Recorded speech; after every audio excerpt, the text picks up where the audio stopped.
But of all the things that we did do, I feel like we gave it our all. Yeah. I don't feel like there are many of those matches where, I don't know, it's like I feel like we took it the proper amount of serious. It might not have turned out the way we thought, but it didn't feel like. I think the only way we failed was that there was a decent amount of members who I think were overconfident, and I think that's the reason we didn't do as well as we should have. Gotcha. But I still think, like, we trained and we performed on our training well. Yeah. Our just discipline lacked in those quote-unquote matches we're guaranteed to win that we then didn't. Yeah, no, that's true. We trained a lot. Yeah. Training 4 or 5 times a week was something. Yeah. That's but now we live and we learned. I definitely learned a lot, and I think it's the first time the Devil Dogs have ever been in an alliance like that before that I can recall. Yeah. I've never took part in an Outfit Wars before. I haven't took part in Lane Smash before. So this was definitely a unique experience for myself. Yeah, for both of us. It was good. I want to take part in Lane Smash if I can. Depends on, obviously, around work, whether I have the time for it. But it's definitely something I definitely want to partake in more SAMY stuff for sure. I think as a collective, we were great. Yeah. I miss it already. I do too. So what's going on, everybody? We are at StratSide 18. Yeah. And today we are talking about we'll call it the uncommon experience. I have with me today AimTech, who I know as Aimy. We are in the same Outfit Wars alliance that just concluded, and we're going to be talking about some interesting things surrounding. I don't know. Let's just get into the agenda. There's a lot of. I'm looking forward to this. This is definitely an uncommon and unique conversation, and so the first thing we'll talk about is the disclaimer, as per usual, and then the scope of the talk. Then go into introductions, and then that will flow right into the discussion. So disclaimer is, I speak for myself. Aimy, do you speak for anyone else other than yourself? No, I just speak for me. Okay. And so we speak for ourselves, and then jumping into the scope of the talk, what this is a meet and greet with Aimy. This is an opportunity to learn, especially for me, in an area that I know very little about, that I'd like to learn more about. And what this isn't, it's not a debate. Like, we're not rolling out fact cannons at each other. Like, this is, like I said, an opportunity for me to learn at the very least. And that's that. Sounds good. So then, running right into introductions, Lanzer. I've been playing the game since beta 2012. I have been NC, Devil Dogs, on Connery pretty much the entire time. And then I'm a main battle tank player, so I have a lot of construction mains, and so yeah, that's me. Aimy, who are you? Who do you play for? And introductions. So I'm Aimy, or AimTech, or Aimy 24, 25, 26, 27, 28. One of the numbers, all of them. Many Amy's. 7 characters or something. They're all Aimy. Aimy Bot. That's the robot one. I have played since I was. I remember the 2nd year anniversary. I don't remember how long I've been playing before that, but I've been playing a long time. I mainly played on Miller up until recently, where I've essentially fully moved to Connery now. The community's just better on Connery, in my opinion. I used to be a light assault main a long time ago. I don't play light assault anymore. I mainly partake in heavy assault, infiltrator, and medic. Very much an infil main at the moment. quick scoping players around corners is very fun, put it that way. And I found in a lot of our Outfit Wars stuff, and in generally the squads I play with, info was important there. I play for Sin on Connery, and I technically help lead an outfit called HRGC, or Hurricane Resurgence, on Miller.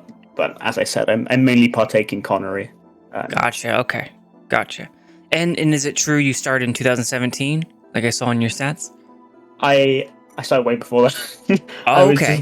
I was the kid who deleted accounts, though. So. Oh, all right. When did you start playing? So I remember the second year anniversary coming out. So that would have been 2014ish. 8 years ago. Yeah. So, yeah. Okay. And that's when I was a kid on a laptop. You know, like it wasn't anywhere near quality playing or being good at the game. It was more like I'd sit at the crown because it was back when Indar was the only continent people played because they didn't have continent locking, and we'd sit there for like 2 hours and I'd get like 3 kills and be happy. But oh, how times have changed. Yeah. So then that 25 days then is probably a massive under reporting. So on Steam alone, I've got how much? Have a check. 843 hours on PlanetSide. And then I played on the old client before, and then that eventually broke. I think it still works for some people, but it broke for me. I switched to Steam and it fixed it. So yeah, I probably got 1,500, 2,000 hours in the game. Nice. I would say I've been playing probably the same length I've been playing Team Fortress 2, and I've got like 1,500. No, I've got 1,800 now hours in that game, so it's probably about the same. It's a lot of hours. Yeah. A lot of hours. What it was to be young and play games for 6 hours a day. Hey?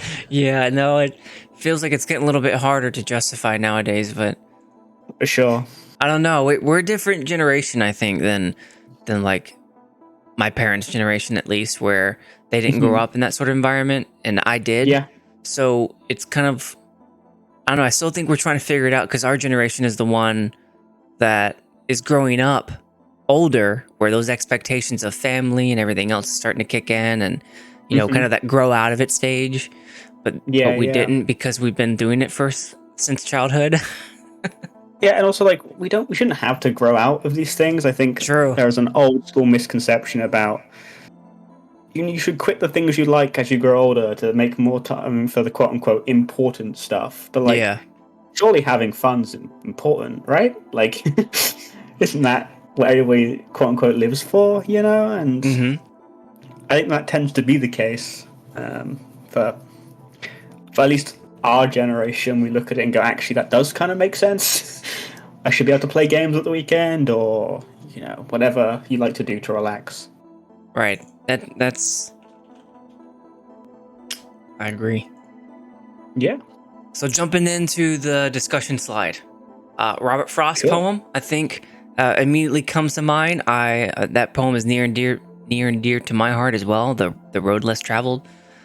So let's start off with Aimy. Who are you? Yes. I am a 21-year-old British trans woman, political activist, lesbian as well, I guess. Sorry, I forget about that bit. It's like people forget about sexuality nowadays. Yeah. I've been doing YouTube for many, many years. A lot of it's privated now, but beside the point. I have a degree in games programming. I have a diploma in video game design and development. I'm technically now a software engineer. Not even technically. You are a software engineer now. I am a software engineer. Yeah, that's for sure. Newly minted job title and everything. Yeah, I am a Unity software engineer. Yeah. Yeah. Congrats again. I'm very happy for you. Thank you. Yeah. Okay. You get to make big important game engine and hopefully not delete the code base, but it's fine. I do not have that power, by the way. I cannot delete the code base. Gotcha. All right, and so you're working on the actual Unity engine. Yes. That is rad. It is.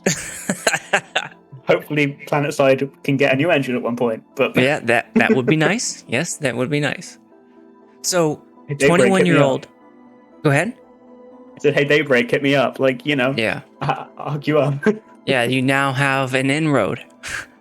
I did try and apply. They are currently looking for a technical director, actually, which Yeah, I is just saw probably that why posting. their tech side isn't great at the moment. Yeah. I've got the little LinkedIn notifications that hit me as soon as a new job posting comes up. So anytime enough. like project manager or community manager comes up, I'm all over it.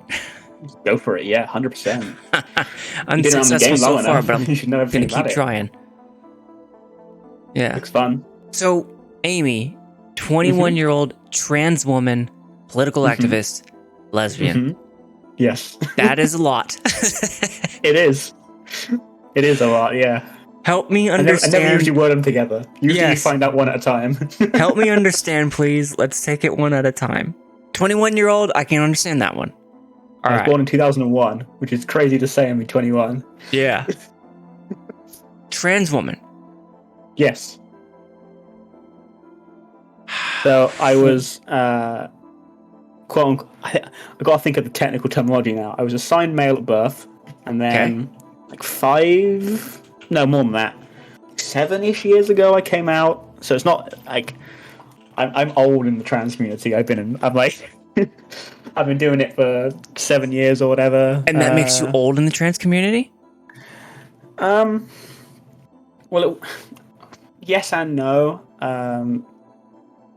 So definitely being openly trans is a lot more is more a recent thing in regards to like public acceptance and talking about it. So there's obviously been trans people forever, right? Like it's theorized the old Amazonians were actually a group of trans women, etc. But it tended to be more of a shied away from public thing.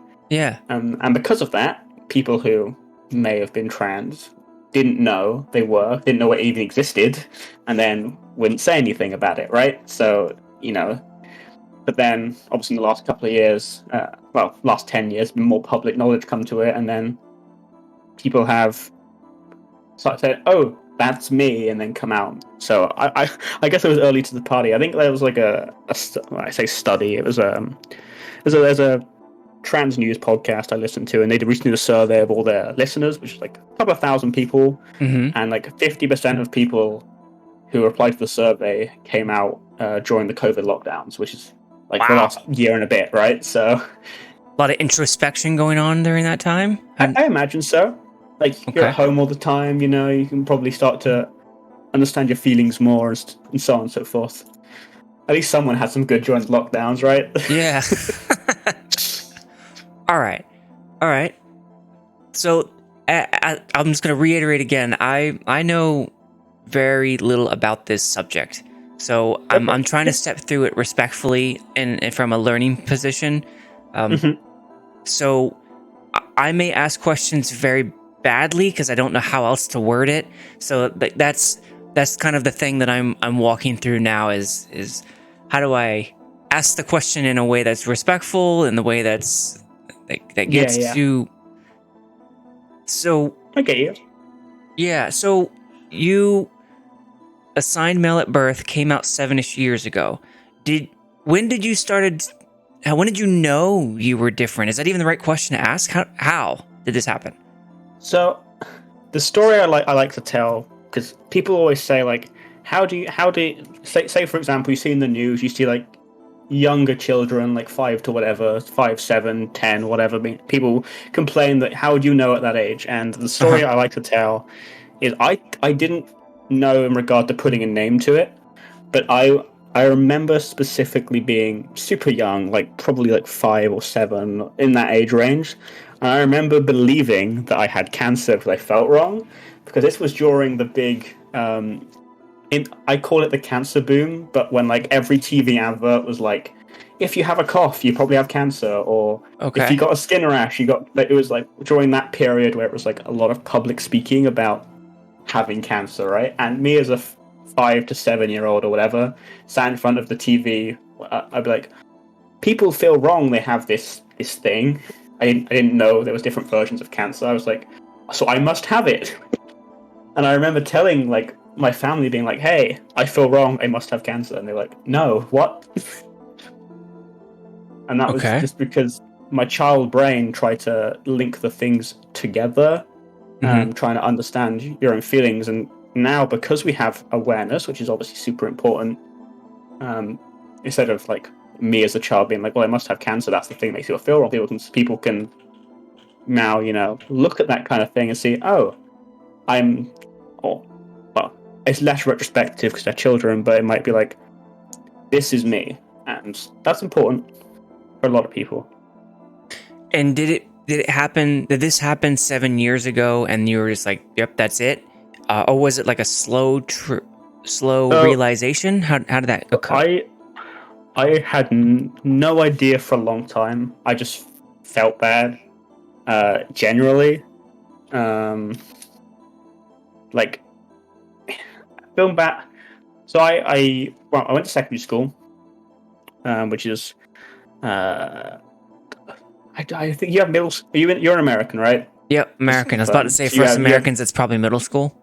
Yes. So in the UK, we have primary school, which is from like 5 to 12, and you have secondary school, which is 12 to 16. Then you have college, then you have university. And so I was starting secondary school. Secondary school for us would be high school for you then. Yeah. Okay. Yeah. So we started high school, and it was interesting to say the least. Like going through puberty as well at that time, everything just kind of felt wrong. Had a lot of mental health issues due to these things, and went through a lot of I say introspection, but it wasn't like as intentional as that. Which is you're just living life, right? And you kind of realize slowly and think about things. And then I don't remember exactly how I realized, but I do remember it as soon as I told myself I was trans, it was stuck, right? I was like, yeah, that makes sense. And then I've never wavered from that. I've never once sat down and be like, well, not anymore. Not today. It was finding the key. I discovered that, and it was done. Was that 7 years ago? That mark, or before? It would have been probably. I think it would have been a year or two before that. So the 7-year period, roughly, probably would have been when I came out to people. Okay. And then there would have been some time. I think a year to 2 years before would have been. When I kind of worked it out for myself. I remember I didn't fully understand at the time, so I was like, sure, I started off thinking potentially I was like some kind of non-binary gender identity, like gender fluid or something. And I kind of explored that myself for a bit, and I kind of was like, this doesn't feel. But I realized I was saying I was quote unquote gender fluid as an excuse to validate myself not being able to be feminine all the time. I was like, okay, well, if I don't like the male part of the gender fluid thing, sack it off, get rid of it. And then that kind of that happened. I was like, okay, well then just female then, sure. And went with that. Was there like a defining moment that you remember where it was decided for you, or that might be the wrong way to say it, but it was decided in your mind? I remember I didn't truly believe it until I told people. So I remember. Telling my mother, and it was I knew I was definitely trans or non-binary or something in that field. And then as soon as once I started talking about it and being it just felt right to tell people. It felt right to let other people know. And then once that was happening, I was like, okay, this is definitely me. I got it. I now know. It feels good to tell people who I am. Got it. Okay. So when you say trans woman, trans meaning you were assigned male at birth, and trans woman meaning you now identify as a woman? Female, yes. Female? Yes, okay. Female, woman. Is there a difference, female, woman, between the terminology? I wouldn't say so, but someone might correct me on that. Okay. Well, I guess you can be a female and be under 18, which means then you're probably a girl, not a woman. But gotcha. Same thing. Okay, cool. Okay. And so the second phrase, or the third, I guess you say, label, that you said you're a political activist. Yes. How so? I think because of who I am, I'm somewhat forced into caring about politics. Because unfortunately, politics now attacks us quite a bit. We are the scapegoat. We have recently had the Daily Mail blame inflation on trans people, which is funny. Really? I don't know what we've got to do with that, but apparently, we crushed the pound. We did it. I'm going to Google that later.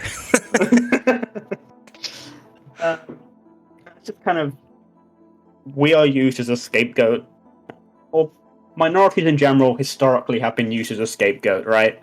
For political parties. And I'm very left-leaning, I'll be honest. Did you say physical parties? Political parties. Oh, sorry. Political parties. Got it. So political parties tend to, if they're doing something wrong, they can make it about, say, X minority, and it's their fault the world is like this, and then, kind of keep their voting majority or whatever. And I've just kind of... I don't think that's right. I don't think people should be... I don't think, you shouldn't have to... Just because you're a minority, life shouldn't be more difficult for you compared to the majority, right? I think that in my opinion, that's just common sense, Just because you're trans or gay or person of color or whatever, you shouldn't have a harder life than a cis, straight, white person, right? That, at least to me, that just makes perfect sense. I don't know. I've heard the term cis before. Remind me, what is that? So cis would refer to someone who, say is assigned male at birth, identifies as male their entire life, or assigned female at birth, identifies as female their entire life. It's okay. So I'm cis male then. Almost. Right? Yes, assumably. Okay. I don't know your life story, like an acronym? But I assume so. It's short for cisgender. Cisgender. Okay. Yes. Some people claim it's a slur. It's not. It's a scientific term. People who say it's a slur are stupid, and the same people who say pronouns aren't real. Got it. Okay. I think I've heard it used in terms that sounded like an insult, but I wasn't fully tracking on what it means. So I don't really know if I should be offended or not. No. Okay. It's unfortunately, people have tried to label it an insult because people are I don't like being called cisgender. I want to be called normal. It's scientifically, you are a cisgender person. That's okay. It's a science word. It's not an insult. Okay. It's used by the same crowd. Well, so people who say that usually in the same crowd who go, Jesus didn't have pronouns. It's he did. He is a pronoun. Pronouns aren't exclusively trans thing, right? It's just a common misconception. And how does that tie into your political activism? Well, I just try and generally correct people. I try and help out where I can. For example, where I guess used to work, or I'm finishing up working, I hosted a Pride event there. Just the thing I like to say a lot about people, about the whole thing, is visibility saves lives, and that's a thing I truly believe. If you are a 5-year-old trans person, you've never seen a trans person before in your life, and you think you're the only person like you, and that can be highly mentally damaging beyond belief. And then you see, your first trans person or whatever, and you suddenly go, that's me, and then that can change your entire world. That goes back to what you're saying. Awareness is super important. Yeah, exactly. And that is somewhat political now, because unfortunately, some parties are trying to limit public exposure to these things. Okay. And I'm obviously against that. Yeah. It's a lot of things. I think there's a lot of politics in general that I don't necessarily agree with, but I think most people wouldn't. And if they knew more, one thing recently that's been going on, at least in the UK, is there is a thing called the Nordic system, and it's in regard to sex work, and essentially it's about removing the criminal charge from the worker and putting it onto the client. But the issue, and theoretically that sounds good, right? We're going to decriminalize sex workers who are forced in that situation financially. But if people actually look at like the data, countries that have this system, violence against sex workers doubles and triples because people, see this system or the people who are more likely to do it are more likely to be criminal because they can already. You know what I'm trying to say? Like, as it's a crime, if you're already okay with crime, more likely to do it, and so on and so forth. Yeah, it doesn't exactly stop it from happening. What, it just forces it more underground? Yeah, it forces more into like dodgy back alleys, and then people get hurt. Right, and that's where the real trouble can begin. And I think as soon as people understand in the dark this, they go, okay, sure, that makes sense. I think that's a lot of political activism. It's not necessarily being, you're a bad person, you don't agree with me. It's being, okay, can we like take a step back and look at this, and we go through the entire facts, not necessarily facts, but try and understand each other more. There is people who unfortunately will just be arrogant and ignorant in the world, but if they are, they are, right? Sure. And what have you found to be in your activism the biggest hurdle that you've seen get in the way of people seeing your point of view?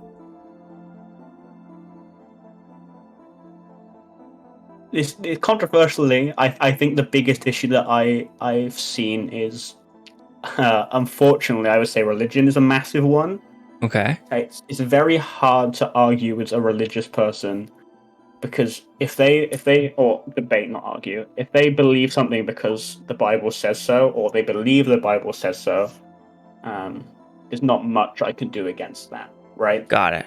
Like, no matter what facts or information I give them, they can sometimes just be like, well, I respect you and all, but the Bible says it's wrong.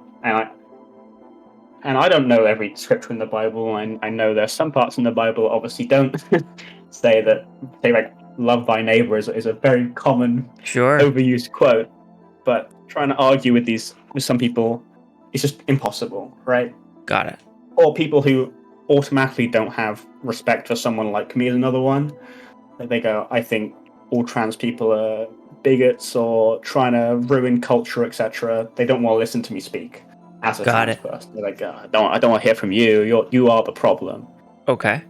And what have you found to be the opposite of that? Something that you were surprised to find is a way to help people hear you?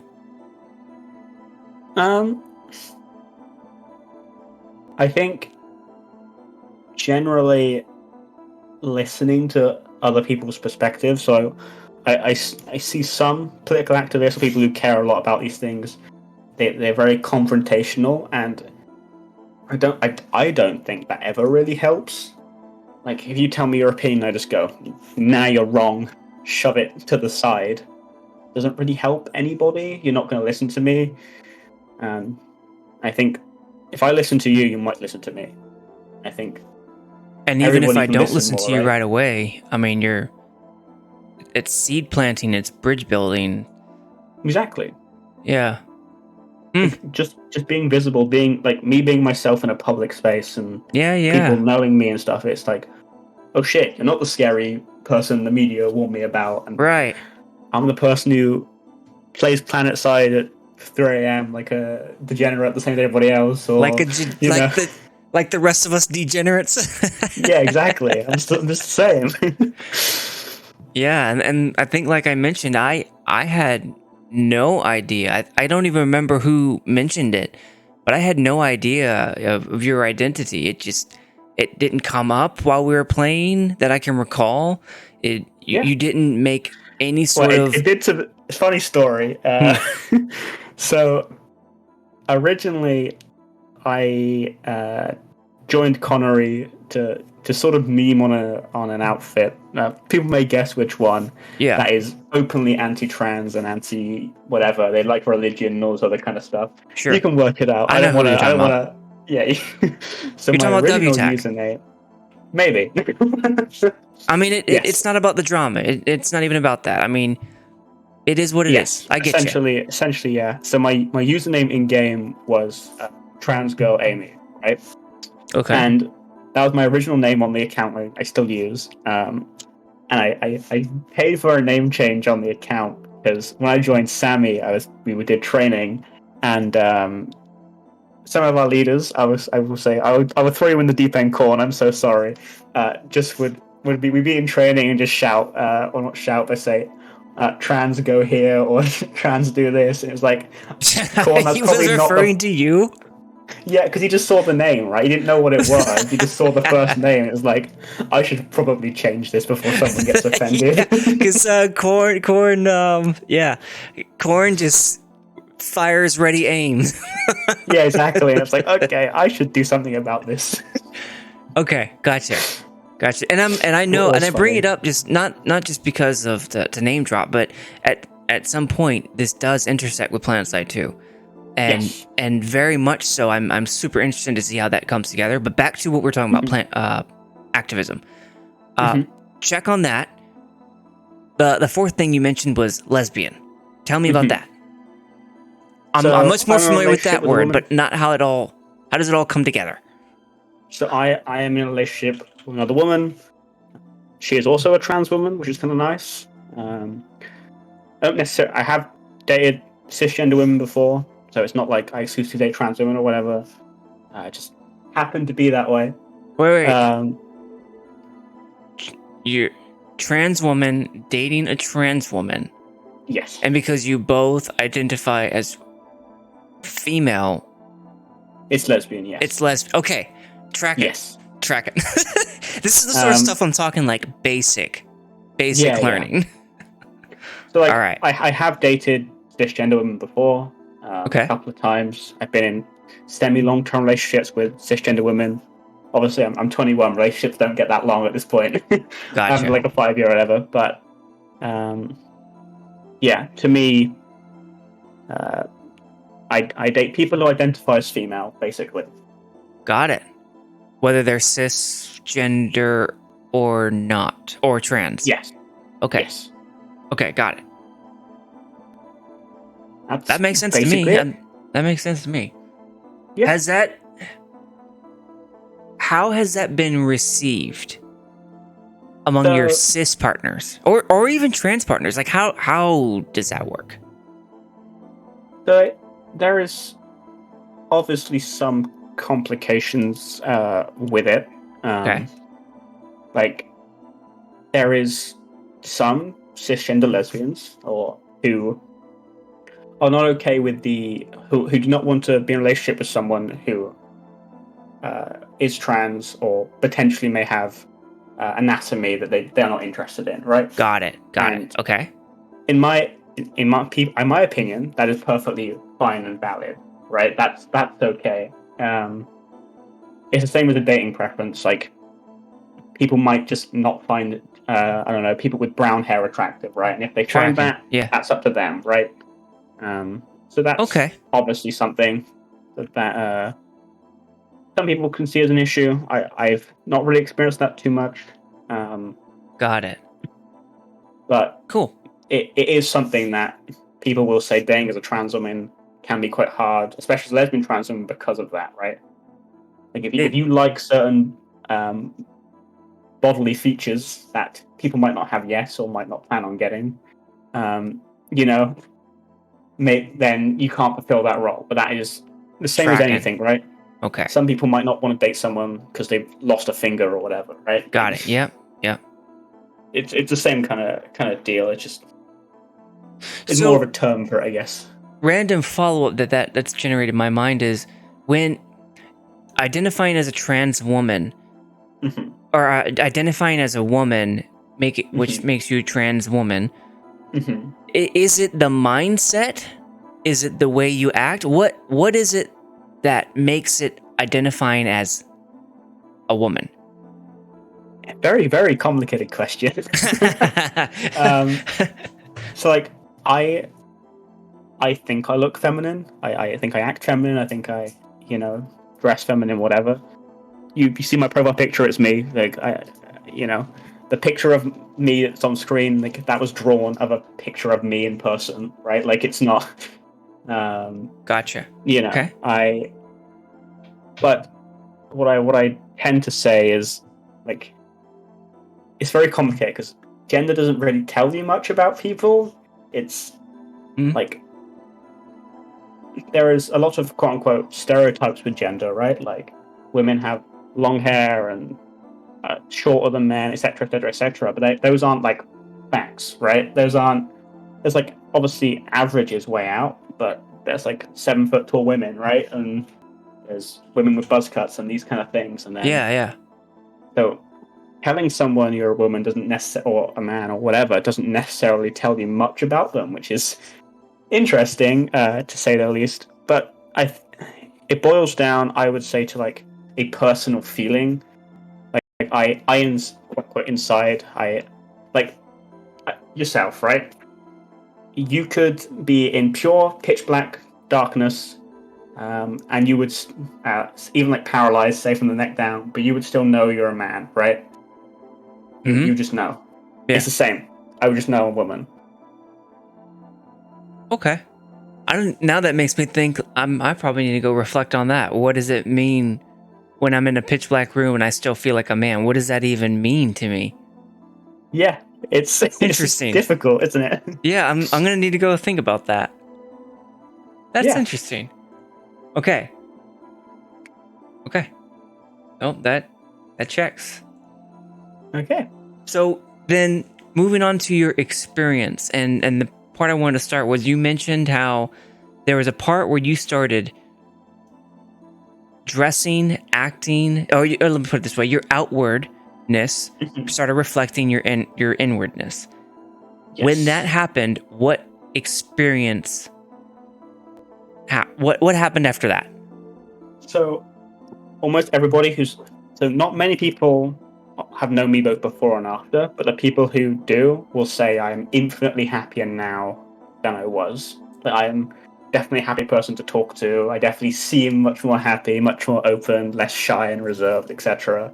Okay. So generally, people tend to, I think, get along well with people who are happier, right? Like happy people like to hang out with happy people, right? You don't want to hang around with someone who's potentially very sad or shy in the corner, but a happy, outgoing person tends to be, socially received well. So I think that helps. Yeah, good vibes and all that. Sure.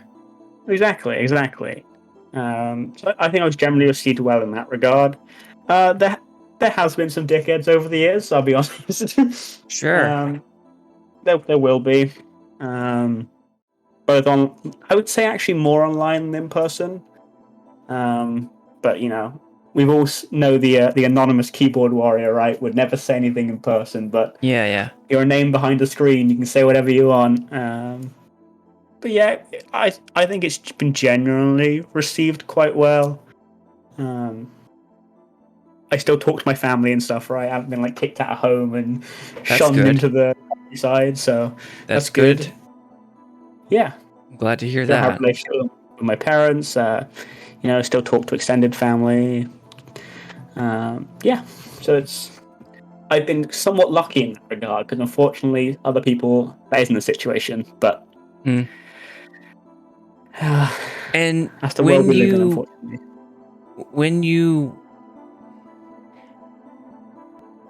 When your outward reflected your inward, like even as something that's being on a bus. I mean, is it?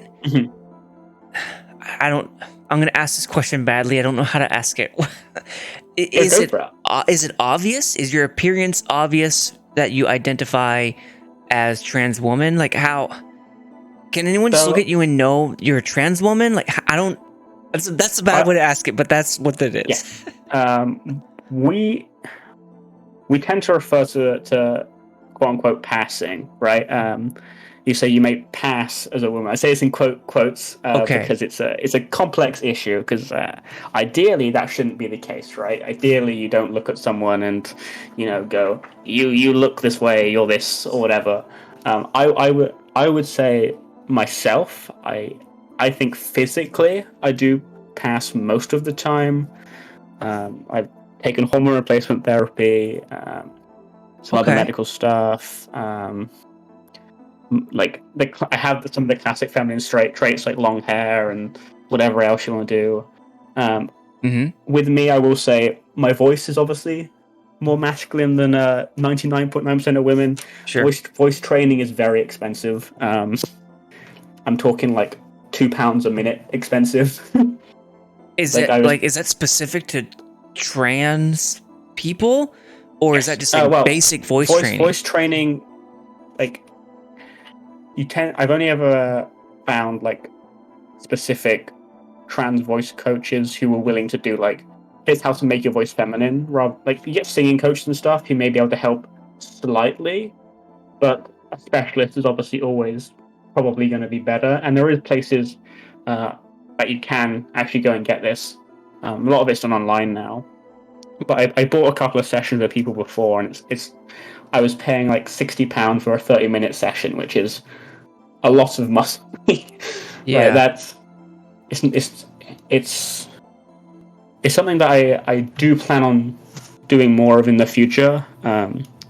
It just, especially when I was studying and such, it wasn't a financial priority.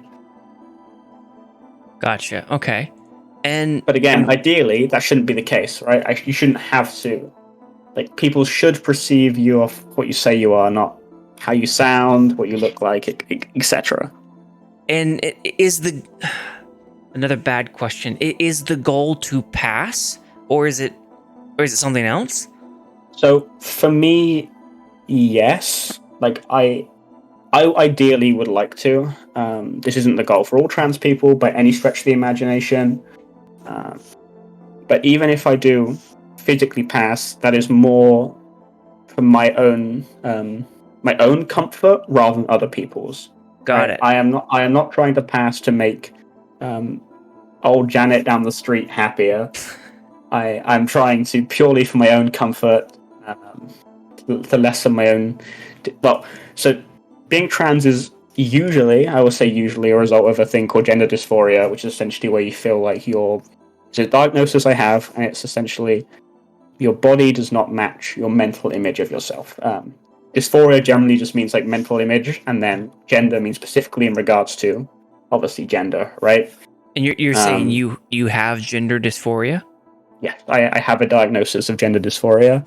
Not everybody does, and you don't have to have it to be trans. Most trans people have gender dysphoria, and the treatment for gender dysphoria is becoming the gender you identify as, basically, as I have done, or as other people have done. So the dysphoria comes from the misalignment of the sex you were assigned at birth, and then who you identify as, and then when that comes together, no more dysphoria? Yes, basically. Okay. If I look in the mirror and see myself, I go, I look as good as a cis woman would. That is lessens dysphoria massively compared to if I looked in the mirror and saw, quote unquote, a man staring back at me. It'd be like, that would be dysphoria inducing for myself anyway. Got it. I can only speak of my own experiences, right? But that's, for me, that would be a big deal. Okay. Huh. And that is your goal is to pass for yourself. Yes. Okay, and through that, your gender dysphoria, it goes away? It's cured? What is the word there? It will probably never go away, just because we're genuinely people who's very self-critical of themselves, right? Like, there is things that I would feel dysphoric about myself that no one else would ever notice, right? Like, and it also depends on the person. So statistically, I am taller than the average woman, but I fucking love being tall. Like, I like being tall. I would be taller if I could be, right? So it's very much a personal thing. And some things like, I don't know, my hands might be half a centimeter bigger than the average woman, and that potentially could cause me dysphoria. That's gotcha. Not saying it does for me. I got you. That would be something some random stranger down the street would never notice that, right? Dysphoria inducing. Yeah. All right. And I don't think I asked, or should I have asked, what are your pronouns? She, her, for me. She, her. Okay. Is it safe to assume, or is it a bad assumption to make that if you are a trans woman, you are she, her? It's statistically a safe assumption. Okay. I would say if you're ever not sure, I think 99.9. Well, I think every trans person would rather people ask than not. I would definitely rather someone ask than misgender me, and I think everybody on the planet who I spoke to who is trans would say the same thing. It's much safer to ask people than to get it wrong. Okay. So make a whole. What's you said the word misgendering? So if I were to call you he, that would be misgendering. Yes? Yes. Okay. I've heard the word dead naming. That would be if you knew my name before I came out. If you were to still call me that would be dead naming. Okay. Can you walk me through those two things? The severity of it, like how do you approach that sort of thing? So I would say both very much boil down to intent, right? I'm sorry, say that both boil down to what? Both boil down to the intent behind them. Okay. Like if someone accidentally misgenders you, it's not a personal attack, right? That person is not trying to ruin your day, your life, whatever. And usually a simple, oh sorry, correction, move on is more than enough. But if someone is intentionally misgendering you or dead naming you to hurt you, then that's obviously pretty severe, and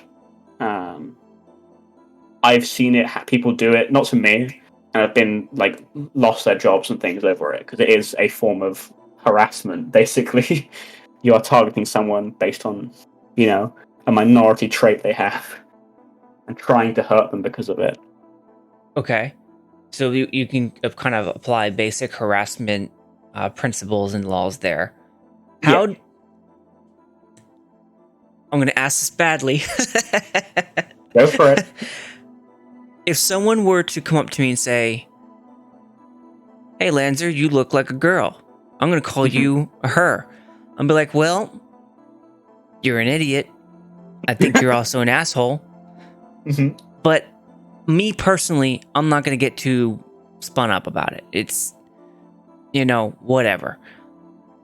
Clearly, or I'm not even going to assume anything, but I can understand how that might not be the same reaction for trans people. Is it because of the sensitivity of what that means to you? Does it mean anything special? So I would say there's like two parts to this. Yeah. I think a lot of people will say like, if I got misgendered, it wouldn't hurt me. And then I think a lot of people actually would. Like, if someone came up to you and said, "I think you look like a woman," it's a bit like, okay, whatever. Like, it's done. But a random stranger calling you ma'am or something, like, what? I look like a woman? Like, I think it can actually affect people more than they realize, even cis people. Sure. I mean, I got an image of myself too, an ego, pride, the whole nine. Exactly. Yeah. I think for trans people, because a lot of we put effort into transitioning. Transitioning is not easy. It takes a lot of mental effort.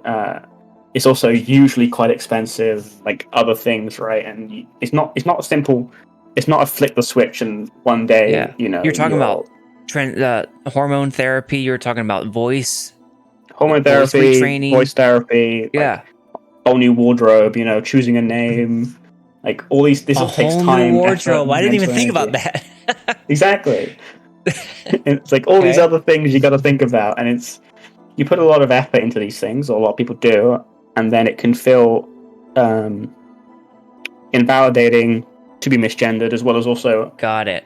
The whole you kind of think, why was I misgendered or dead named? It's more like, okay, and then you get into the whole back on your own dysphoria train, where got it. Is it because this is wrong with my appearance, or do I sound this way, and then you kind of create like a lot of your own like anxiety, like just like if it were happened to me, and and I'm even though I'm a cis, that I start questioning myself and like, did I just act that way? Do I want to be seen like that? Exactly. Okay. I think everybody generally, I think, wants to get seen for who they are, and you know, if you're not seen as who you are, you try and correct that thing. It's as simple as to make a bad comparison. It's like we all choose what we wear every day, right? And we choose what we wear for a specific. We want to be perceived in a certain way. You know, if you're going to look good at an interview, you might wear a full suit, right, or a nice dress or something. Sure. And that's because you want to be seen as like sophisticated, smart, intelligent, whatever. And like that's something everybody does. Yeah. Trans people do it the same way. Just they choose gendered clothes because they want to be, say, gendered the correct way. So if I walk in with just for an interview, and I'm in a nice tux or a nice suit, and that person goes, "You look like a slob," then okay, you'd be offended by it. Tracking. I'm tracking. What? Yeah, that was definitely not my intent. Exactly. All right. Yeah. So, track to PlanetSide. How does who you are and your experience intersect with PlanetSide 2?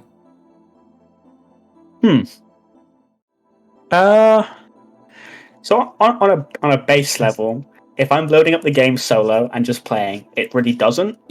Right? If I just want to hop in solo and just run around with an infiltrator and click on heads, you know, I do that the same as you would or whatever other player in the game would do, you know? Like the core gameplay, my fingers don't work different because I'm trans or something, right? Like that's... Gotcha. You know how it is. You don't have but there is trans advantage. Yeah, you know. Oh, sorry, was that bad? Was that... No, that's fine. Okay. My KD is so high because I'm trans, obviously. My 0.9 KD, that's what it is. Yeah, all right. But it's... When it comes to like interacting with people in game, it can come up in some ways. So, especially when I have my own username, I would get the hate tales, be like, disgusting, whatever, or you'd also get like kind of... Aimy24 will get a hate tale about being trans? Oh, no. My old username, Trans Girl Amy, would get messages like, trans person, yuck. It's like, okay, buddy, ignore, right? Like, but people would go out their way to do that. And we've all got salty at a kill before where you get like insta shotgunned or something. But the issue was obviously having that in your name. People can look at that as almost like an attack point, and people do it. Like, people were like, how can I offend this person? Well, I can, you know. And the vulnerability was public, quote unquote. I personally am... So I've been out for so long, I've seen it all. I don't care. Whatever. Yeah. Like, you're some random name online. Like, okay, buddy, ignore, right? But, you know, we know what people like that are like. They're like, I'm gonna ruin their day, and it usually doesn't. But and does that have any like unintentional side effect where you feel seen? Is that a thing? So I did like having that name as my username, because it was like, I did get messages from people, like random tales being like, nice to see another trans woman playing the game, or wow, okay, or like, good seeing you in game, or things like that, right? There was people who were genuinely like, that's cool as fuck. Like, you're doing you is cool. And that's super badass. Like, and that did feel good. And as I've said before, I think visibility does help people. You're not you're not the only trans person playing this game, and there's loads of the trans women who play this game, trans men and women. In Outfit Wars, I don't necessarily think... I think there was one other trans person in SAMY who I knew about. There may be infinite more than that. I haven't asked every person individually, right? Like, yeah. But it's, you know, there is a sense of being visible is cool in regards to other people seeing you, and it can feel like a sense of camaraderie in that regard. Like, cool, you're another person like me, and it's generally interesting. I will refuse to out anyone who has not already. There are definitely other PlanetSide 2 players who are for sure. trans. And you mentioned how you've gotten tells before, but I had an experience within the last year, I think it was, where there was a person I was playing with and transitioned, and one day we were in voice comms and she made it clear that she was a she. Yeah. Which was different than who I had known before. And it was so... It was so... this isn't a bad thing. It was so sudden that we just... I don't know what the word... We just said, all right, and then she is a she. Fair enough. Went with that, yeah. But I didn't know how to approach it. I didn't know what to ask, what to say, if I should even say anything. So is a she. I'm gonna message her after this, because this is very helpful. Yeah. But it was like how one day you're playing and then the identity feels different to me. So now I'm adjusting, because I mean you're still someone I play with, so it's like, yeah, for sure. Yeah. we still go out and click heads, we still fight. Like that part doesn't change. So it was easier, I think, to just go with it and just keep playing. And exactly. We're all playing the same game at the end of the day, right? Like, no matter what difference we have, like physically, mentally, age-wise, like especially in PlanetSide, there are people who played this game who are like 60 years old, people who play this game that are like 15 years old. Yeah. Pale Tiger. He's legitimately 62, I think he said. Yeah. It's a crazy game. World we live in, it's people are different, and that's fine. Yeah. So you said when you were trans girl Aimy, right? That was your username? Yes. You did receive some tells, but you've been around the block a time or two, you just hit the ignore button. It doesn't really bother you said. So online I used to be the type of but I guess I still am. I am the kind of person who will like engage in, if someone is saying something transphobic, I will sometimes, not in PlanetSide because I'm playing a game, I don't really care. But you see the hate comment like trans people are whatever, pedophiles is one you see nowadays. I'm like, how do you make this connection?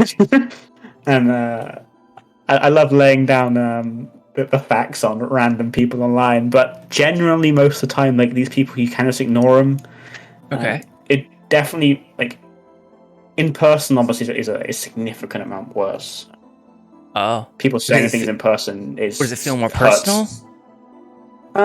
I think it's because, like, online you can kind of always justify it as this person is behind a keyboard, whatever, right? They're hiding away behind their computer, being a little keyboard warrior. But in person, it's a lot more like, this person actually thinks this. Oh, this person actually... They have no more excuses. Harassing me. Yeah. As well as, equally, there is some kind of a safety thing. Not to bring up doom and gloom, but trans people are significantly more likely to be physically assaulted and even murdered than cis people by a shocking margin. I think it's like double in some places in America, which is kind of crazy to think. I'm probably not surprised to hear that. I don't think that's the first time I've heard that either. If you are a black trans woman in America, you are the most likely to be murdered. That is a fact. Of anybody in America. Okay. Not surprised to hear that either. Unfortunately, that is the case. And I think someone in person obviously being like, ooh, you disgusting trans person, can remind us, like, okay, I may not be safe. I gotcha. Right now. I gotcha. Okay. And that makes a lot of sense. Some guy on PlanetSide can't really hurt me. when when you receive those messages on PlanetSide 2, the ones that you choose to engage with, you don't hit the ignore button right away. What causes you to engage with them? Usually I just I think, like, I either think that what they've said is so absurd, I'm like, what are you saying, buddy? Or just like, it's clearly a salt tell. I can just reply with okay, smiley face, and I just know that gets them a little bit, you know. I know a little bit. I know if I was in their position, I'd be like, oh, you got me there. Yeah, because they're probably looking for a reaction. Would you say? Yeah, they want me to be like, oh, you're awful person. How dare you say that? And just like, okay, smile. Okay. Okay, smile, ignore. Does that give you satisfaction, or is that more of like you're trying to play it off as best you can given the circumstances?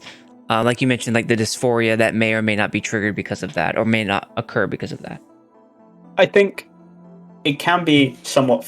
It is kind of funny to me. Like some of the things these people come out with, I do genuinely find borderline funny.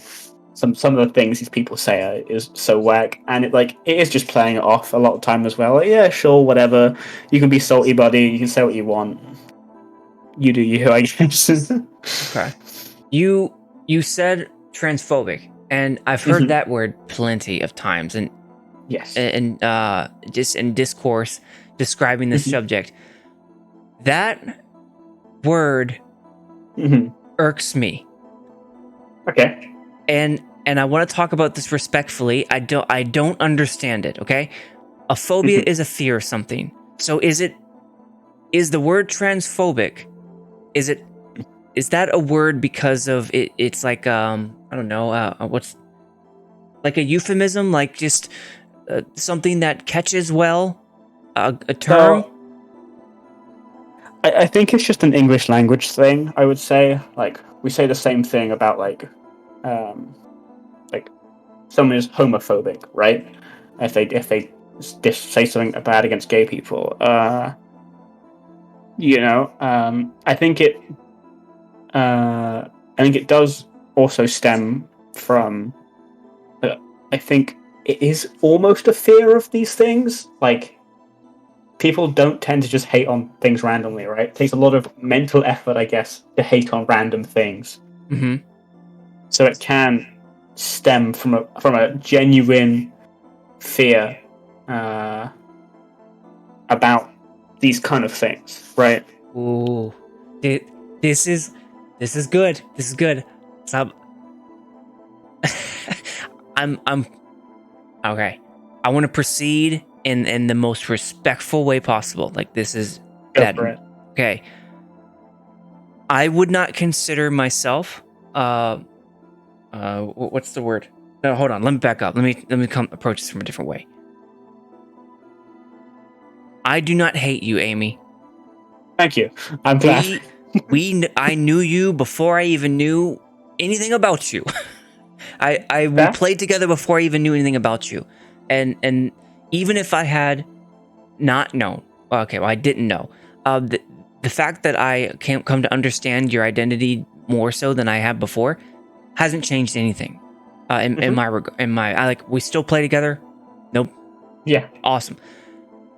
I still wouldn't classify. I don't know. I guess you could say maybe I would have thoughts, or I would approach this from a place where someone could easily look at me and say, "You're transphobic," or "You're homophobic." Anybody who would say that wouldn't understand what being transphobic is. Okay, help me understand that right there, please. I think that's probably the crux of it. Go ahead. So there is people online, specifically, I've only ever seen this online. I've never really seen this in person, who do like to, in some degree, be offended by things or claim things a certain way. Surprisingly, a lot of cis people are often making these claims. Where I have seen cis people claim before that saying X thing is transphobic. It's like, as a trans person, I'm not offended, so you definitely shouldn't be. Okay. But, are you referring to like other people who are offended for you type scenario? Yes, I have seen people be offended for me way too many times. I'm like, it's okay. Like, like it is what it is. Okay. So in my opinion, to be transphobic, you must say something directly like against trans people, right? The same way something with would like malicious almost intent like sort of racism. thing. Like it's a common, like the more common thing people know about, like we all know what racism is, right? Like if you hate someone for being a certain color, it's the same for trans people. Being transphobic or essentially would be hating trans people for the fact they are trans, not for any other reason. Okay.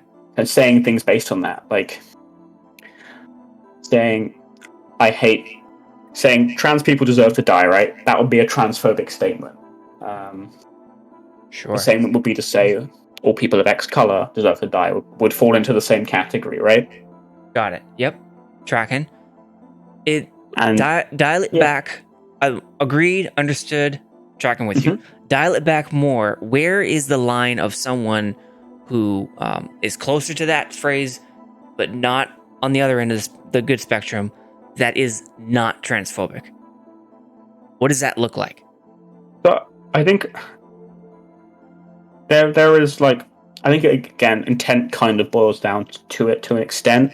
Okay. There is things that, like, for example, a saying that I have heard before is things like trans women are not women, right? And I've heard this from both people who are extremely on the right and extremely on the left. Okay. So I've heard people who are quote unquote on the same team as me would say trans women aren't women. They are just, I support you, accept you. You are just different to women. And it's like, that isn't potentially transphobic, but because of what it could mean, it is often perceived that way. I would find, if someone came to me and said, "You are a trans women, not women," I think that I would say it is a transphobic statement, because you are saying that people's gender identity does not match what they say they are. I've also heard like people who are on the far right say trans women are not women, right? So that statement means like multiple different things, and the intent does matter there. But it does boil down to intent-ish. What It's intent could someone have? Let's say X person says trans women are not women. What intent could they have to where you would say not transphobic?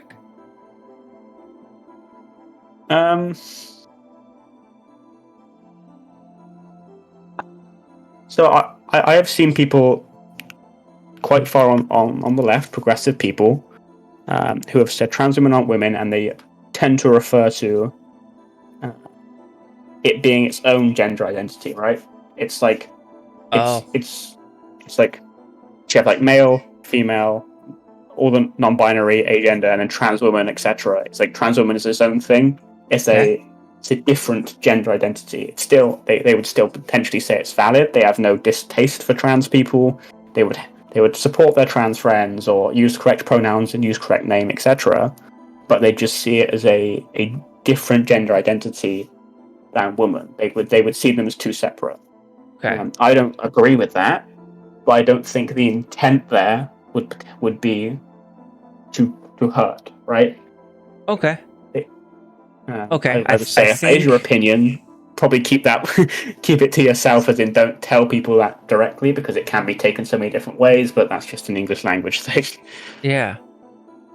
So then, okay, I think I'm seeing where that nuance might be had. So even though it might be taken that way, the intent, if there's like a malicious, hurtful sort of intent, that's where it starts to cross the line. Yes.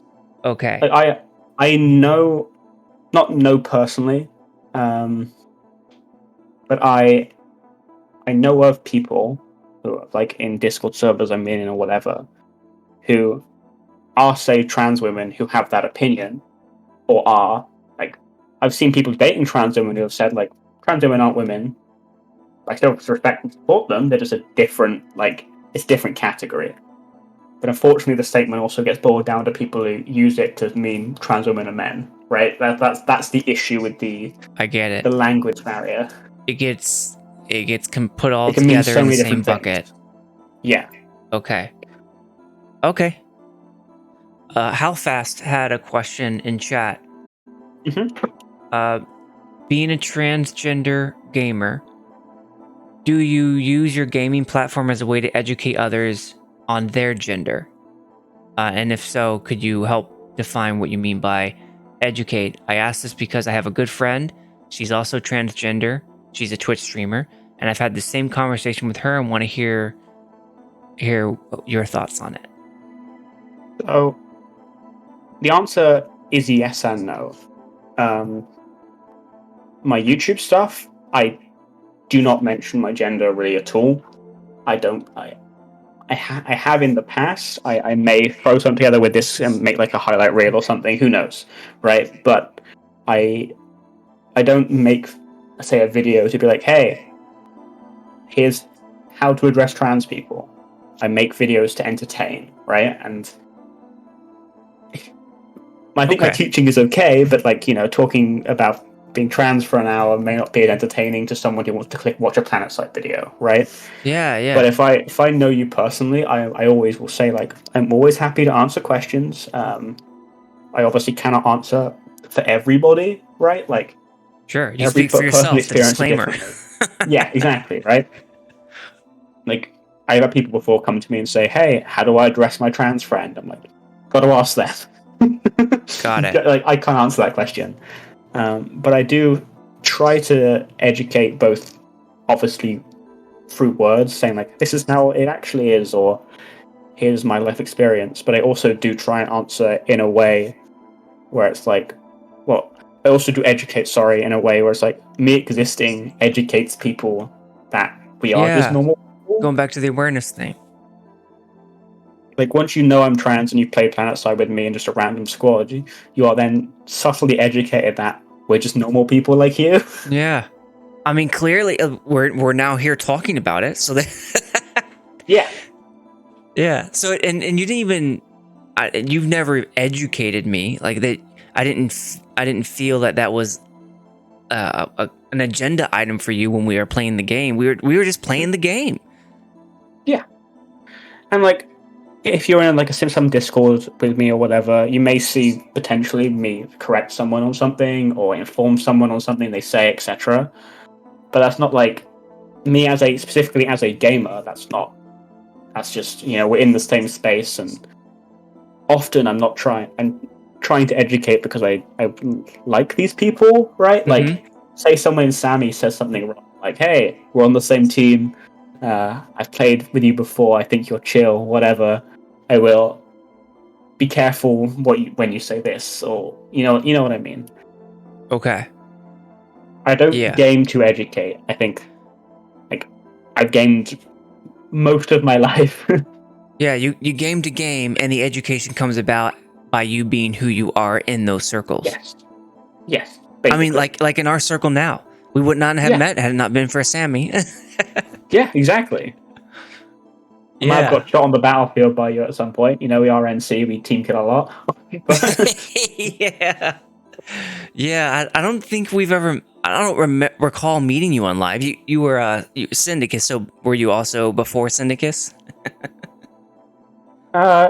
Yeah, I don't think I have. I do. It is funny now, like, obviously Sammy splitting back up. You see like an Asti game where you get killed with him, you go, God damn it, Asti, or you know how it is. I probably have engaged in combat at some point without knowing, but who knows? So how do you... I guess what's the takeaway? You mentioned how there would be some instances where you would pull someone aside and say, "Hey, I know we're chill. Can you please do X, Y, Z?" How do you prefer? What is that X, Y, Z? How do you prefer to be interacted with? I would say, like, for me, obviously, it's like if someone doesn't know my gender identity, I will, like, correct them on it if they label me wrong, etc. Like, if someone misgenders me accidentally, obviously I will, like, correct them instead of just ignoring it. Not always. I will say sometimes it's not worth the fight.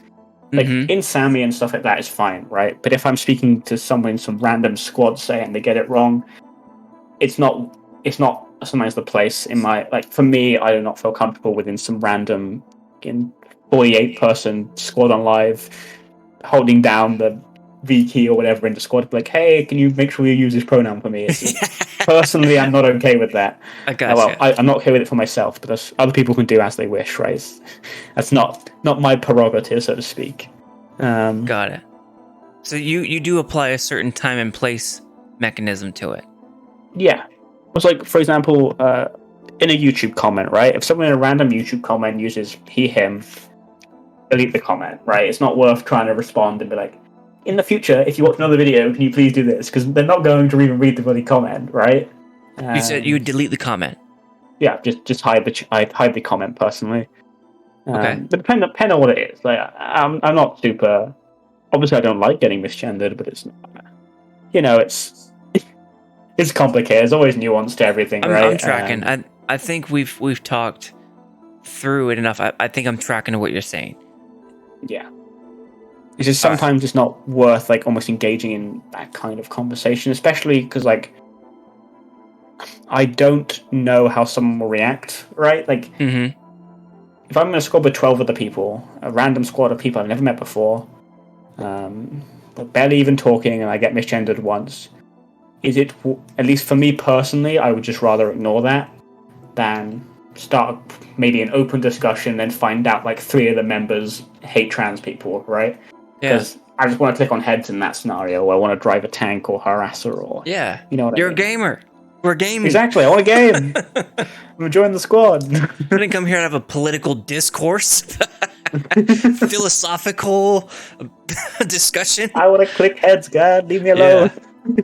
All right. Look, that. Yeah. Cool. No, that checks. Yeah.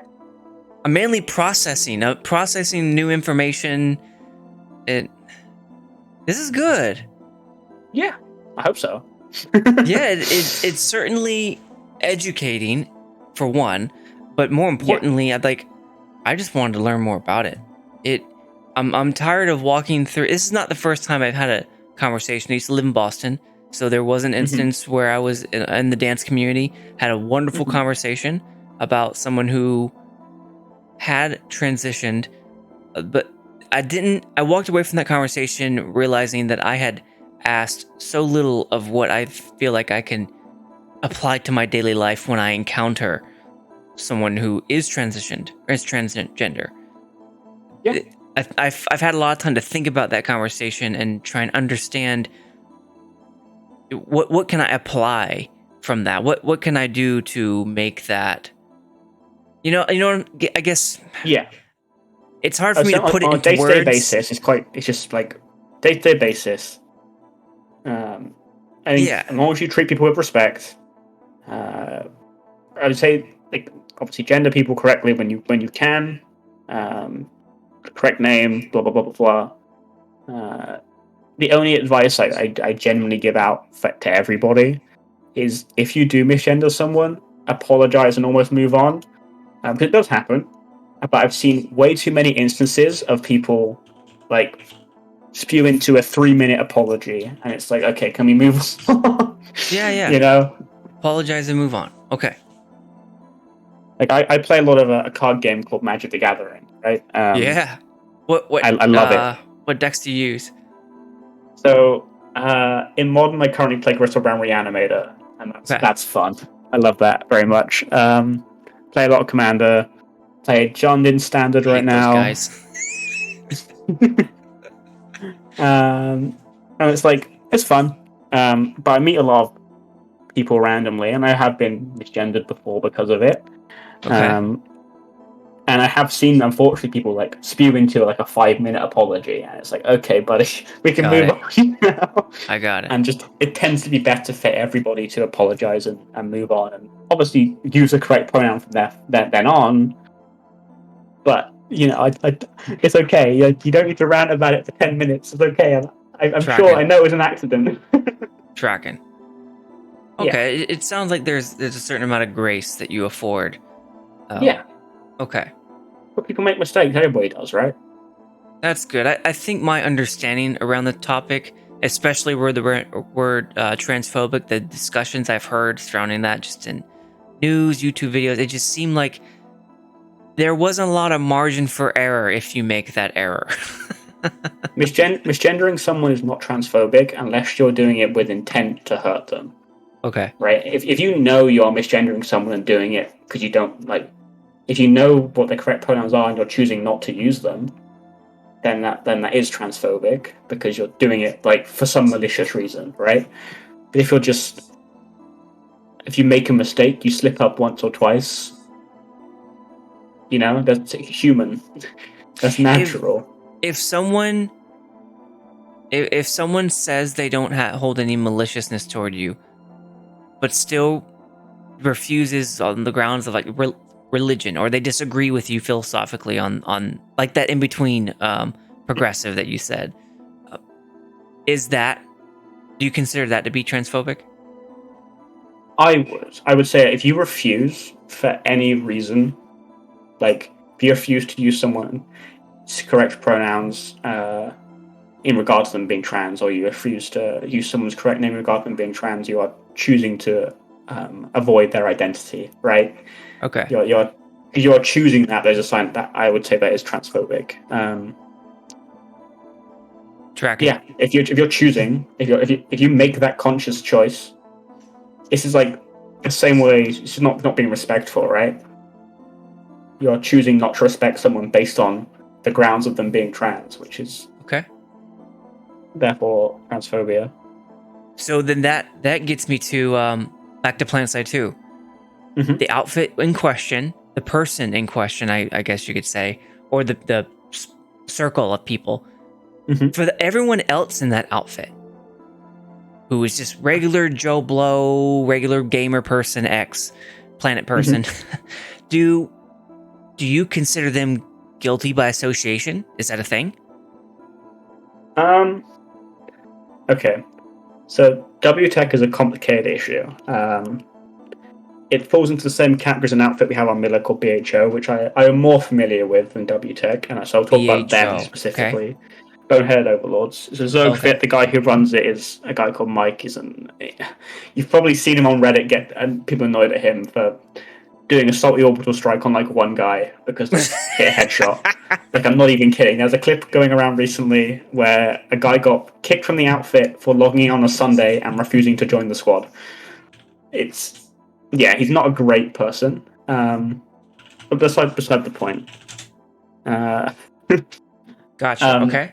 So there's obviously a meme factor. We've all been playing PlanetSide and like SAMY training stuff, and it goes run over the WTAC member, right? Yeah. And it's like whatever. It's a joke, but I know trans people who were in WTAC because they didn't know any better, right? Like I brought a friend to the game recently, and as WTAC is, new account, no outfit, invite to WTAC, right? The first thing they did when they saw the account, invite. They're like, oh, I joined this outfit, WTAC. I'm like, no. but because they joined, they weren't necessarily transphobic, right? I would say if you join their Discord and engage with like that discussion, and you see it and you choose not to leave, I would say that's problematic. I probably wouldn't say you're transphobic. I would say you should probably think about those actions and what they actually mean. Like being a bystander to these things is not good enough, right? But at the end of the day, it's just a tag of who you want to play with. Like I was in BHO for a while, right? I'll be honest, I did before I knew these things were issues. I was in that community for a while. I was even a platoon leader in that outfit for a while before I truly got to know the person in charge. And I was like, holy shit, I gotta get out of here. So by just necessarily being in it doesn't mean you hold these views. Even if I do know better and I wanted to join, I mean, WTAC is one of the more active outfits on the Connery server for NC Connery. Yeah. How, if I were to join WTAC tomorrow, okay, me, Lanzer, would that make me transphobic? Would I be problematic? How would that I look to you? think I would question you on why. I think, like,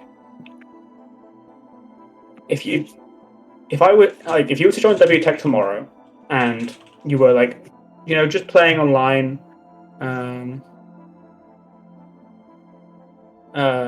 it's okay for you to like be in it. It's okay for you to play with them online. But then, if you're sat in a Discord call with people in WTAC and then they are saying like openly transphobic things, right? And you're like letting that slide because it's worth it for the game, right? I would say there's probably some issue there with your personal priorities, as in, yeah, like I don't care that these people are bad, quote unquote bad people, but the game's worth it. I would say you should get your priorities in order a little bit. So what I hear you're saying is that my priority should be gamer second in that instance. I would say we should all try and. Well, the thing about WTAC, right, is WTAC needs members to exist. As we all, yes, yep. Exactly. So the more people who are willing to let it slide and ignore it, the longer it will exist and continue to be problematic. Okay. It's the same way. Like, I will speak to people who, in my political activism, who vote a certain way. I will say, what is your opinion on this thing they say? It's like, well, I don't agree with that. I'm like, okay. So would you say then it's then problematic that you're willing to ignore that for some other reason? And we all have our own personal priorities. You're getting into the complicated nuance. Okay. Exactly. We all have our own priorities, right? And that's perfectly fine. And I can have my opinion on what people's priorities should be, and other people can have their own priorities, right?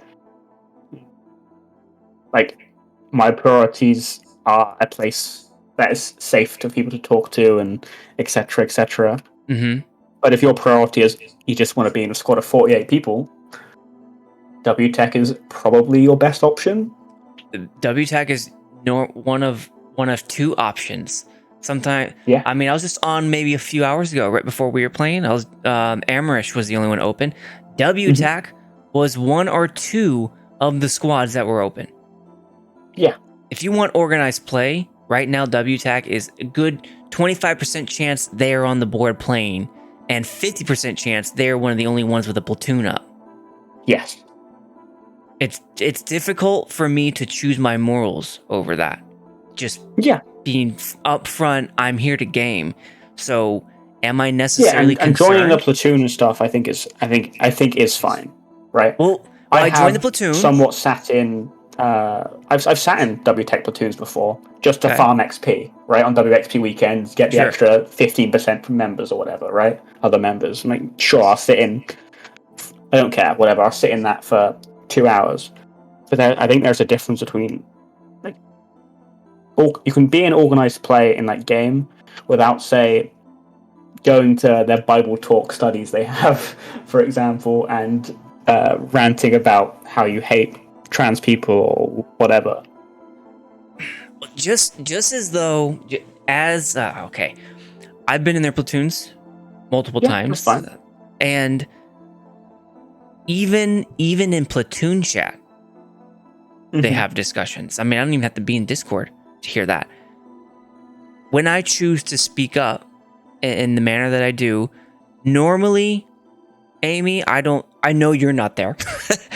Or at the very least, I'm willing to make a pretty good bet that you're not there at the same time as we play. You may hear that I'm in their platoon or I'm in their Discord, but you may not hear that Money Pants or one of his friends or his close circles and I had a very spirited discussion about what I had just heard. And then I got kicked from their server. Like, that did not happen. I wouldn't be surprised if something like that did happen, just because we've been in the same alliance. You know how I can be sometimes about things I disagree with. And like that. That's good. People should speak up about what they believe in. if that's a priority and to them. don't give me more credit than what I'm. I guess the point I'm driving at is when I'm in these circles. Money Pants and I, we're not great friends, but we know each other. I mean, we played the game, the same server for almost a decade now, so we know of each other. So that doesn't go away, in my personal opinion, and my decision doesn't go away because of some things I've heard him say, or in most cases haven't heard him say, but I've heard other people say, and I believe that he's said, okay. But you may not be in the same circumstance, or any other people may not be in the same circumstance where you hear those discussions take place and those disagreements happen at my level. Just like a political party. I may vote one way and you may vote another. In those circles that I grow up in, that I exist in, you will never hear the lengths to which I and other people go to disagree. You just won't be there when that happens. You don't exist in those circles. You don't enjoy, or I'm not going to assume that you don't enjoy, but you won't be invited to those same parties where I hear someone say something, or they hear something, person C hears person A say something, and then there's a disagreement that happens. Like, well, why did you just say that? What if they were here? Would you say that to their face and be like, oh, heck yeah, I'd say that to their face? Would you really? Would you? Another human being? And if we were in like a Protestant or religion or Christianity, someone says like, is that really Jesus' love? Are you really embodying Jesus' love when you say that? And then that theological discussion happens. Like, those things happen all the time. And and when I hear you describe what you did, what it makes me feel like is the nuance of the disagreement within those circles don't exist. Like, I'm there, I agree. I'm a bystander, I agree.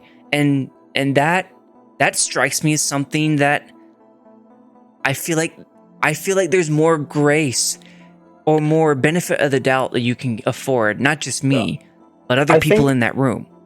I am obviously speaking from like an ideal of perfect knowledge, right? Like, I'm assuming that I know everything when I would say like, well, like, for example, I'm in the WTAC Discord. For all I know, people who I'm close with, like, for example, we all know who Dux is. I fucking love Dux. For all I know, Dux goes I'm go to bed, he joins WTAC Discord server and rants about how he hates everyone. For all I know, right? But I think, in general, with anybody, as long as someone is respectful to you, at least for me, I don't have an issue. You can hold whatever belief you want to, and I think, as long as you're respectful to me, I don't overly care. Right, like, I work with people, I'm friends with people who I have very different political opinions to, in regards to trans issues and other stuff, right? For example, a guy I work with, a guy called Nath, he believes that everybody should just have a number and that's it, right? We should remove all identity from all human beings, we should all just have numbers, and that would be the best way to remove all inequality in the world. I think that's ridiculous. But we're still good mates. And okay, and it's a slip. I don't know how. I'm trying to. I'll just get to the point in my mind.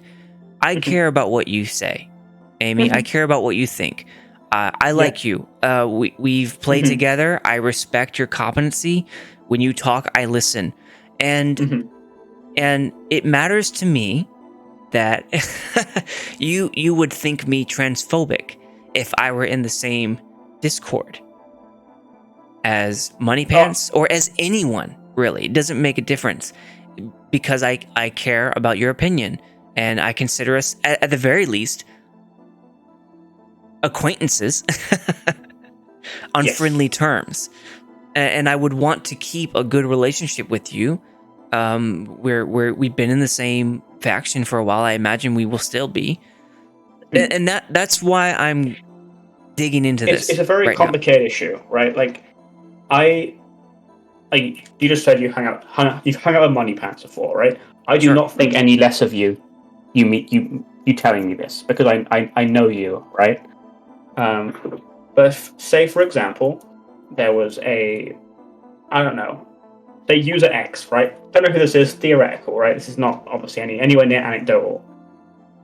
if I knew they were super active in, say, WTAC leadership, or were sat around in their Discord all day, I would, based on the information I know, assume they may hold certain views. And obviously, assuming is not necessarily the correct thing, but statistically, if someone is hanging around with those kind of people, you would assume they would probably hold similar moral code, right? That's fair. That's fair. And I always like to judge people for myself, getting to know people, right? Like, for example, I'm a trans person. I was in BHO, which is an outfit that I now know to be super transphobic. I was a platoon leader in this outfit, right? I left when I found this stuff out, but I hang out with people there, and like I made friends in that outfit. Yeah, so you can exist in these spaces without knowing these things. But there is some kind of I will never know what everybody knows, right? So if you are, say, user X and you're in WTAC, I don't know whether you know about the things that go on in there, right? Even if you're in their Discord, even if you're like, I'm in the SAMY Discord, I don't read every bloody message that shows up. Right. Yeah. Like I don't open it 24 hours a day. Some channels I probably never even opened, right? So you could sit in WTAC and join their, Tuesday Armor Squad, and then you might never open their like religion channel and talk about God-fearing whatever things they talk about. I don't know. I've never joined the Discord. Like I don't know. Yeah, I'm tracking. So you can like. I think it's a natural human, to an extent, assumption to look at these things and go, "You're in this. You're a bad person," or whatever. I don't try and prescribe to that belief fully. I will say we're all in game when we see a WTEC member, and sometimes we go, haha, funny, in squad, run them over, or we've all said before, if there's a WTEC armor column in the way, just charge at them, get them out of the way. Like, we've all been there. We've all done these kind of things. I'm usually in those WTEC armor columns because they're the few people who run them, and I'm a main battle tank player, so I frequently find myself in a WTEC. Getting run over. Yeah. And I'm normally in the Vanguard or the Colossus or something. And just but sheer quantity of being in PlanetSide battles and being at like a server-wide type organization, like these characters I've known for years. Yeah. I don't particularly know. I haven't heard personally Money Pants' view on transgender people. I've never asked. I don't think I've never met the guy. Yeah, I don't recall ever hearing a conversation like that. I think I'm a bit more. I've learned a lot more about it now since we've spoken. And so I feel more comfortable coming from a place of at least awareness, I would say. Whereas before, I'm not sure I would have spoken up. I don't know enough about the subject to say anything, and I don't feel morally comfortable going into that realm, really. Yeah, that's fair. Now I think I might tread. It just depends on the circumstances of what I hear. I would say the personal severity. But I've been in his Discord, I don't know, a handful of times, I'd say. We've spoken a handful of times over the years. I wouldn't put it past me to be in that Discord again in the future. And I will not hold that against you. Yeah, I'd appreciate it. I wouldn't blame you if you did, Amy. I would not blame you. I personally do not. I don't think being bystander to these things, even if, like you said yourself, you haven't seen these things. Even if you do see these things, being a bystander does not necessarily make you guilty or as bad as them. I don't believe that to be the case.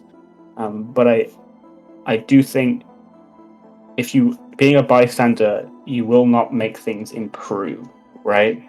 You're not necessarily guilty. You're not a bad person, but we all say fair. Like, common thing in like workplace and stuff. You see someone, say something bad about someone when someone's not around. That's by you just standing there and letting that happen instead of being like, hey, you shouldn't say that.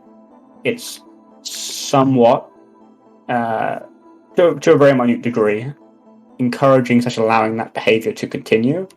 Whereas if you went, hey, man, that's not cool, right? That can at least either make that person not publicly say these things, which is good for everybody, because no one wants to hear someone be racist, homophobic, transphobic, whatever, just randomly in open mic.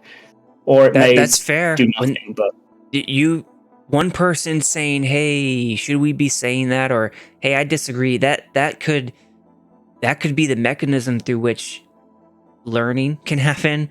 That can be other people might feel like, hey, yeah, that's right. Why are we talking about this? Yeah.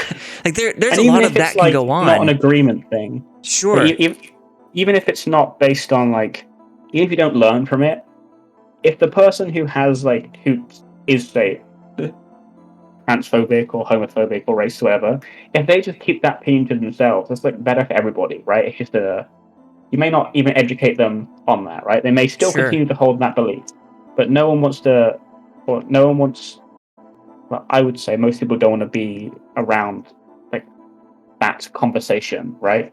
It's an uncomfortable topic. There is a lot. Even someone who just before this conversation, I had very limited understanding. Just not knowing what I was wading into gave me a little bit of anxiety. Yeah. But I felt like we could tackle this in a way that would, or just go through it in a way that was positive, and at least held on to that. And this has been a great conversation, by the way. But also, this is overwhelming topic. I think I'm confident in saying for a lot of people who don't know much about it. Because it's not overwhelming in the sense that like you say something trying to understand it, you don't know what sort of tripwires you're about to hit, some sort of landmine you didn't know was buried there, some sort of norm you're transgressing against, and then you've got all the people who might hear that and then assume you are XYZ or attach this label to you, like transphobic, and so much can go wrong there that it's easier just to say nothing. Or to pretend like you didn't hear it. That's honestly a fair point. Like the internet is a place that things like that do happen, right? Yeah. You say something and someone assumes, oh, you hate this. It's like, right. No, I don't.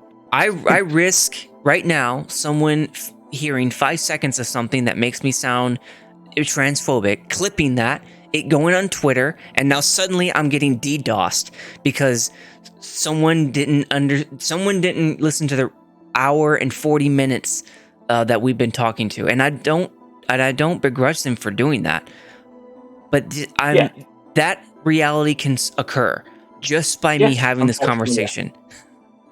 I'm fortunate that is the case, and also the reality could occur for you in the opposite sense. Oh, unironically, I have been accused of being transphobic before. I'm like, and I mean, like, sure how that works. like the people on the opposite end of the spectrum that would look at that and be like, oh, let's get this girl who we think is not a girl, like that, like you're not safe, I'm not safe, but exactly. Yeah. All right, I am dying to go into a subject now that is personal to both of us. Go for it. Sammy, is that okay? Yeah. All right. What, Sammy, for hours on that? Yes. I want to zero in on something that were you part of Leader Chat? I can't recall.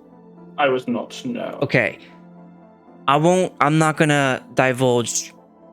I will say, data, okay? I'm pretty close with both Dux and Zolfa. Okay.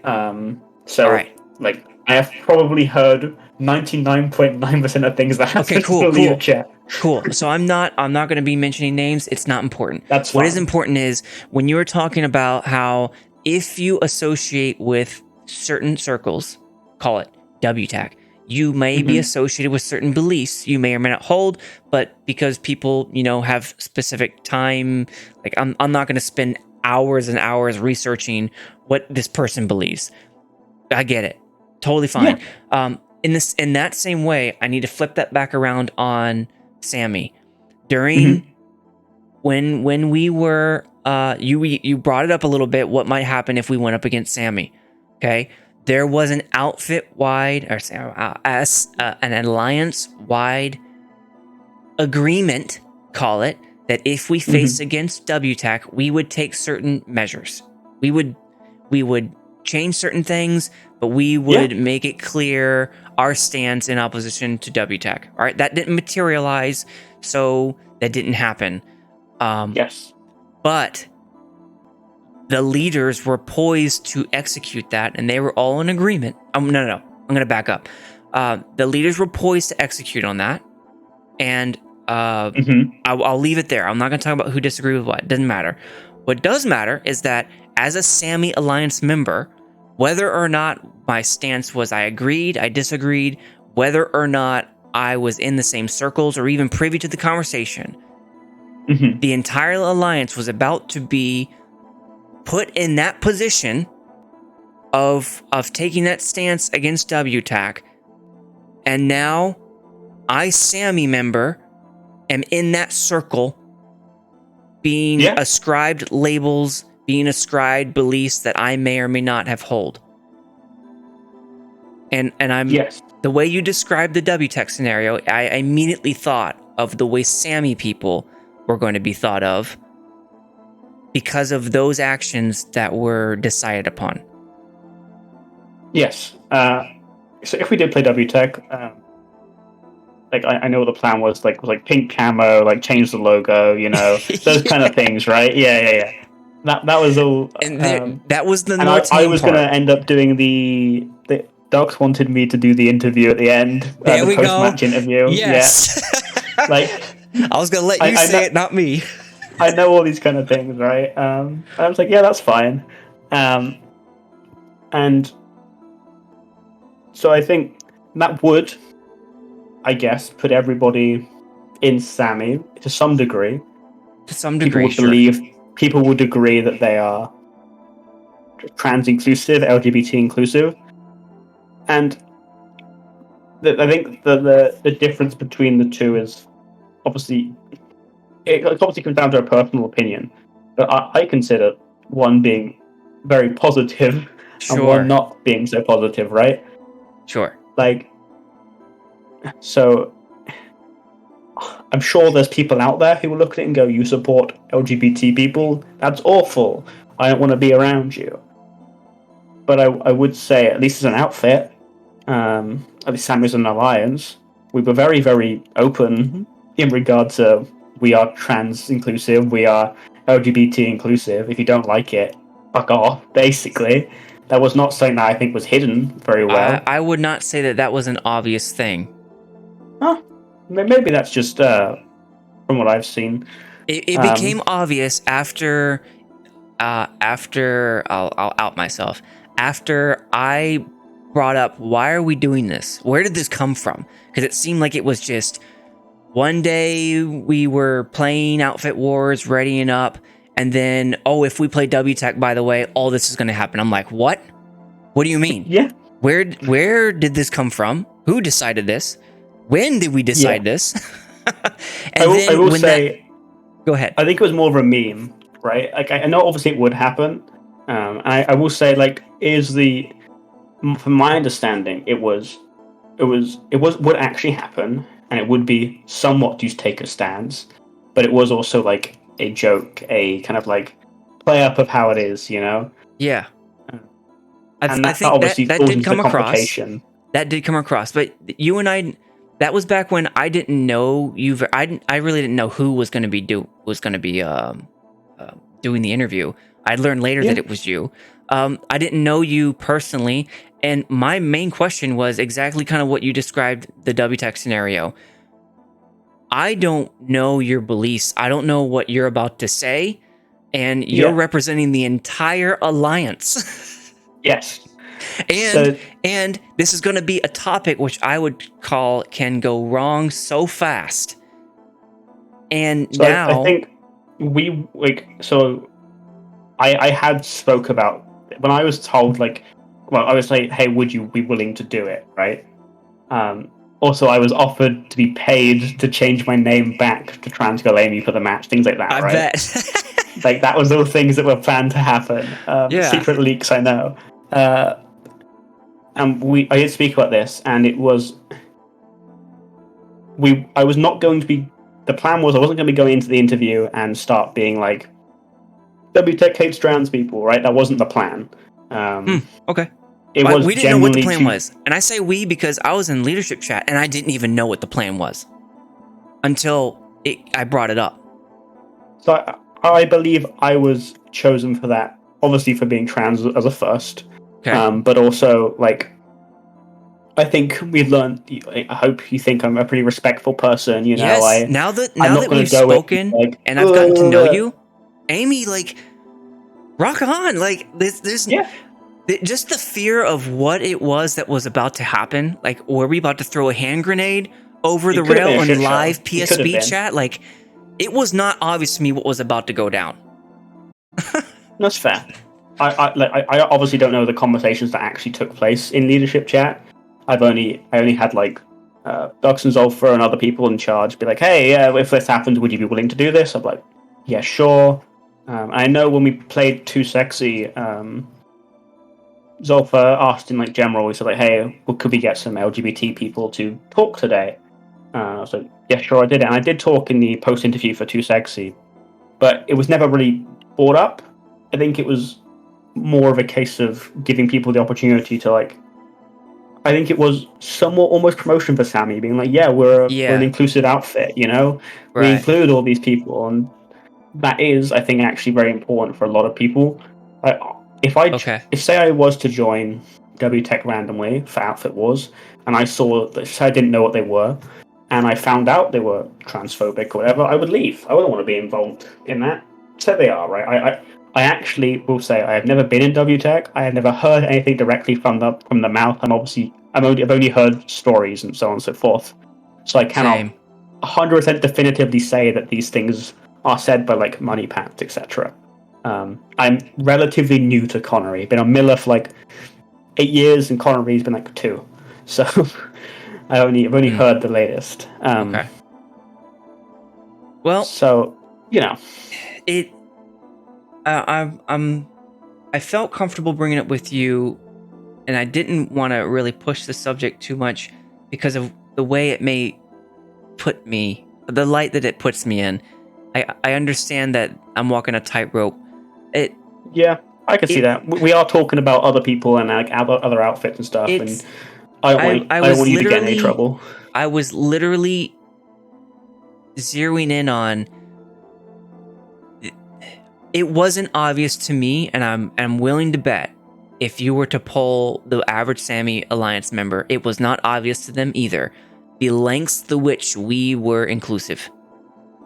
Yeah. So much so that we were willing to pull the trigger on that whole operation. And the fact that it was assumed to be okay. That's a stupid way for me to word that. I'll retack. The fact that the lengths to which that was going to go with what I would call not a lot of discussion beforehand. Yeah. What was to me what I called into question. Why were those things true? And then when it came out, when the discussion was had, there was like a lot of people were on board almost instantly. Like it first it started in leadership chat, it caught, and then I think somehow it caught in the main chat, and then people were like, yeah, let's turn our camel pink, let's blah blah, and all that became what it was. Cool, no issue. So I don't know how the conversation initially started, but I was very early let on about it. It was like months before the match started, right? During training, it was like okay, hey Amy, if you play WTAC, you got to do the interview. I'm like, sure, why not? And at that point, it may have just been a joke, right? And it might have just been one of those things that caught on.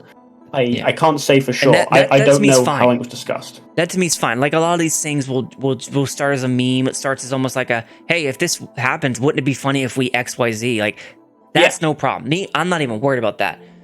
What happened was when that became an executable plan, as in, hey, if we win against this and we go against these people, this is what we're gonna do. I'm like, whoa, whoa, whoa. What do you mean this is what we're gonna do? Yeah. That is a lot of what you're asking for us to do. Yeah. So there potentially should have been more leadership discussion about that. Like, obviously, I don't know what that leadership discussion. I'm not begrudging that part. It's what I was more curious about, the discussion, and I'm talking so much about it because it's hard for me to zero in exactly what it is in a way that it just pushes the rest of the stuff that aside. Like when you mentioned the WTAC thing, if I'm in WTAC's channel, if anyone is in there and they're not money pants or they're not the person, I didn't hear him say this specifically, so I don't know, or if they're not the person who is saying things that you would call transphobic, right? But you would then look at them and be like, problematic that you didn't say something, or you caused me to put you into question because you were in the same room. Flip that now to SAMY, the opposite viewpoint. I'm not talking about the morals of it. I'm not talking about who's right and wrong and to hell what beliefs. I'm pushing that aside for a second. The fact that that was going to happen in reverse, I wanted to hear your thoughts on whether or not you thought that that was the same, or because it had like a higher moral standard that it wasn't so big of a deal. That's basically what I was going for. So I think it would be the same in regard to if I did hold the opinion that I thought trans people weren't okay, and I was to see SAMY doing that, I would not be comfortable with quote-unquote SAMY members to some degree. And I would assume they all held that belief, right? That part would be true. But I would say it's like to me, one take is morally apprehensible. Sure. And one take is like good, right? One take is inclusive and letting whoever you want to play and not being respectful of people, right? And you know, being respectful of people, I will always take over not being respectful of people, no matter what, right? There is things politically that I don't agree with, even as someone who is very progressive, right? And as long as you respect me and I respect you, like, I'll still respect you, whatever, you know, like, yeah. And it's, I think this, what we were planning to do potentially could have caused some drama. Which I'm fine with. I didn't care about the drama. It did not matter to me about that.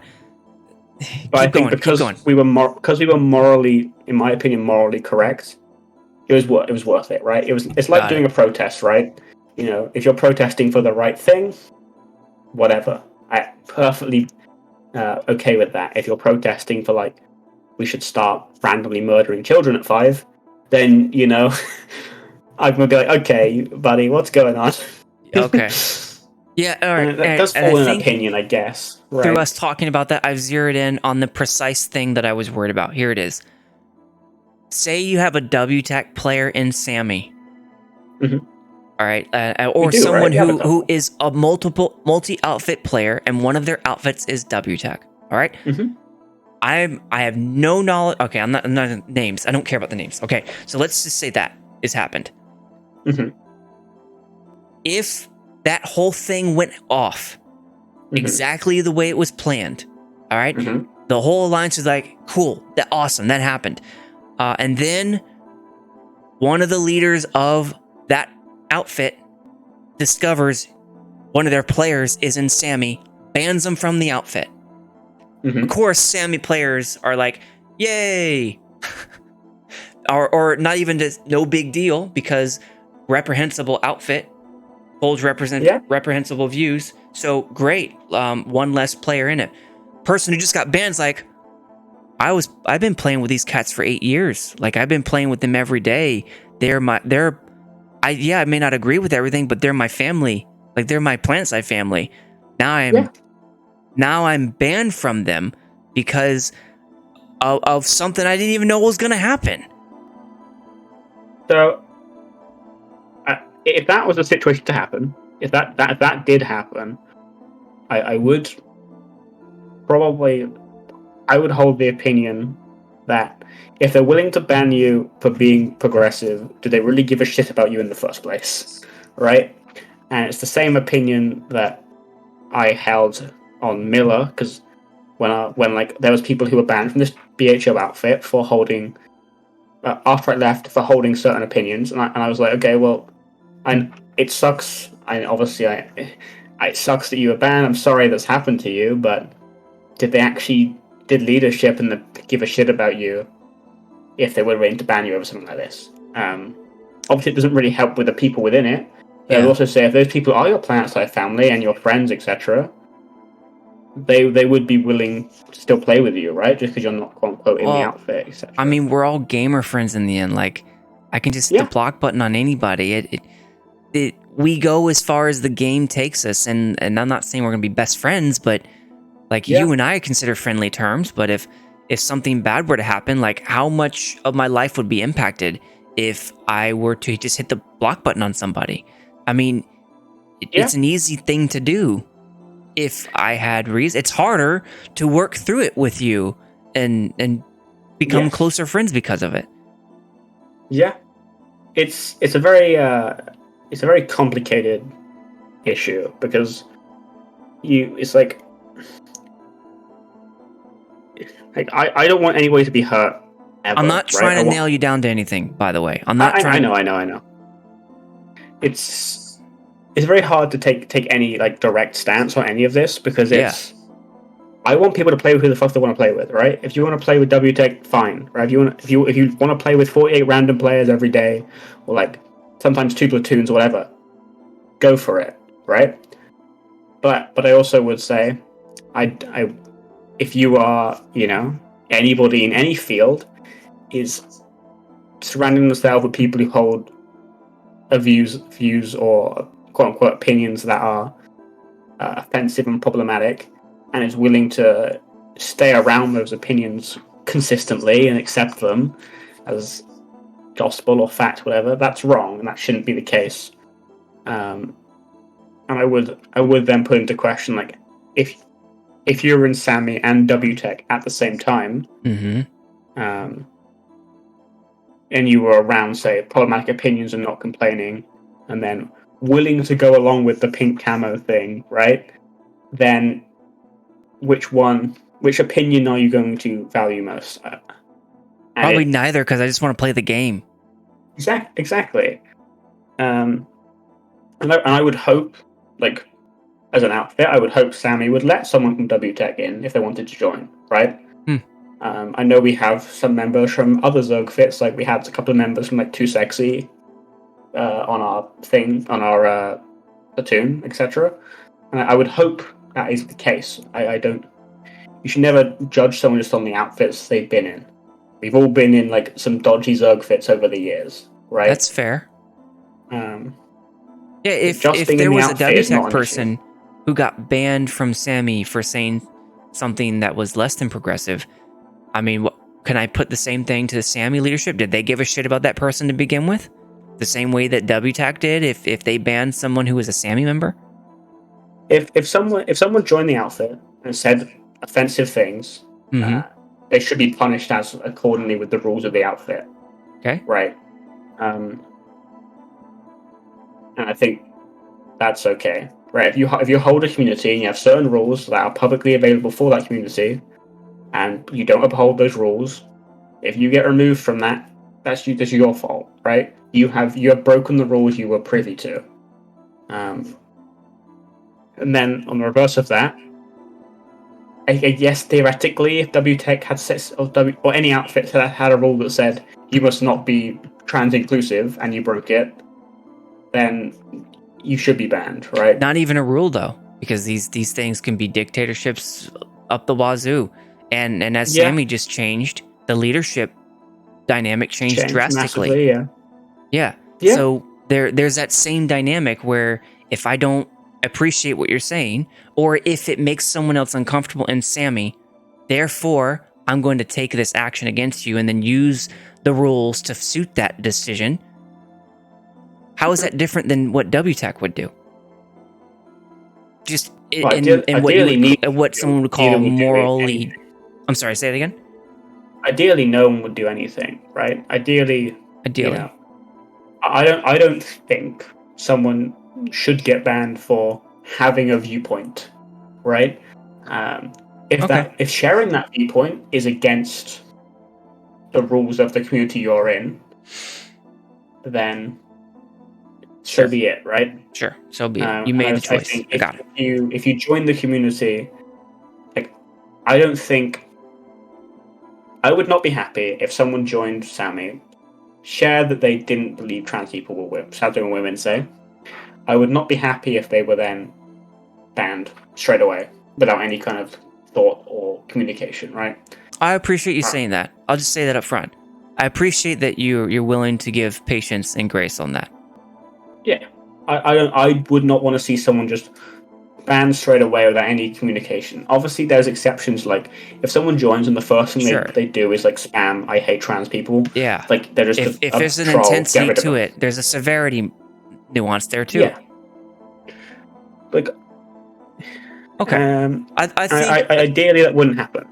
Yeah, but I am not in leadership of any of these outfits. I mean, leadership-ish of one outfit on Miller, and if that was to happen there, I would cause issues there. What were they? If BHO, was it BHO that you said? BHO. If a BHO member wanted to join Hurricane Resurgence, HRGC. Hurricane Resurgence, would you let them?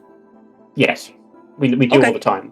Okay. So actively, BHO has in their tagline on the server, they have HRGC equals kick. And if you're in our outfit and you join their outfit, they will kick you from, although you join their platoon, they will kick you from their platoon. Okay. This actually happens. We do not do that. We let BHO members in the Discord. We let BHO members in the outfit. We were originally an offshoot of BHO because we realized that what they were doing wasn't okay. Oh. So Hurricane Resurgence was found. Yes, and like it was more of a moral thing that we were not okay with what was going on in the leadership, and it split off, and it died. It's still a Zerg fit, I'll be honest. HRGC, I love you guys, but we're a Zerg fit, and it's okay to be a Zerg fit. Anybody can join; they can do what they want. But we let anybody in, and I would not have if someone who say would apply who had been in BHO. I personally would not look badly on them. If they say, join our Discord, engage with us, acted in a way that suggested they were like very much involved with us and didn't like BHO but continued to stay, I may question why that is the case. But I wouldn't take any action against them for it, right? I wouldn't be like, why are you so in it? I'd be like, it's a bit, not fishy is the wrong word, it's a bit odd that you are choosing to, stay in both. But, okay. You're entitled to do as you wish, and you can have your reasons, right? Yeah. I'm not going to question every individual person who joins on why they do certain things. I appreciate you letting me to peel the onion back on these. These, I would consider these tough topics to delve in. Yeah, there's some very tough parts with it. Especially things that I don't even know what landmines I was tripping over in that conversation. But just by, knowing you beforehand and kind of gauging to see if I'm going too far and then backing off if I ever felt that you were that way. But no, you've been very gracious and accommodating and helping me learn more about this. Yeah, thank you. I don't know. I don't know what to say. I think it's good. I think specifically like the topic of outfit versus outfit stuff is very complicated. Because at the end of the day, it's just a game, and I hate that saying. I also love it. It's like people say just a game, but then obviously we dedicate so much of our lives to this game. At the end of the day, it is just a game, right? Yes. It's actually you're moving a mouse and keyboard. Like that's all you're doing. Yeah, it's just, man, this is so good. This is the sort of stuff that goes through my head when I hear these things going on, and I want to be on your side. I want, because yours is the human experience. Mine, I have a human experience. You have a human experience. Like there's no, to me, there's no inauthenticity there. In the human, and that's why I ended up calling it experience, is that's your truth. That's what you believe. That is what is true to you, and like that. I mean, we're all trying to make it. We're all trying to be who we are, and if we're not, then endeavoring to be the person we want to be. Like that's where I want to be, in your corner on that. And there are things. 5-10 years ago, me would have heard these sort of things, and I would have been much more reluctant to accept. Not, that's the wrong word. To listen, to understand, than I believe I am where I am now, and it's, what am I trying to say? It it would make me sad if you were less patient with 5 years ago me, not knowing that me, dang it, too many of those, not knowing that this is where I would end up with my mindset. My mindset 5-10 years ago is not my mindset now. and I'm, we all learn and all that sort of stuff. Okay. But I don't think I was ready to hear this. And 10 that's years ago. Okay. I will say, for all of this, there is a cutoff point for people. Like, there is people who were ex-KKK members who are now like flag rights activists, say, right? Okay. But I would not expect people, say a black person, to interact with a KKK member to try and get them to leave.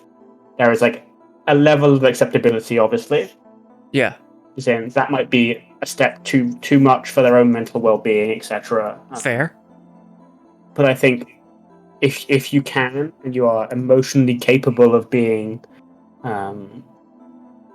patient with people who may not fully understand, or trying to go in a direction, or may ask a question but ask it in the wrong way, or may not fully actually understand what's going on, that's fine, right? I have no issue with that. There probably is people out there who do not hold that opinion in the trans community, in any other community in life, but I think I personally don't subscribe to that. I think people, if you can, give people the benefit of the doubt, let them improve.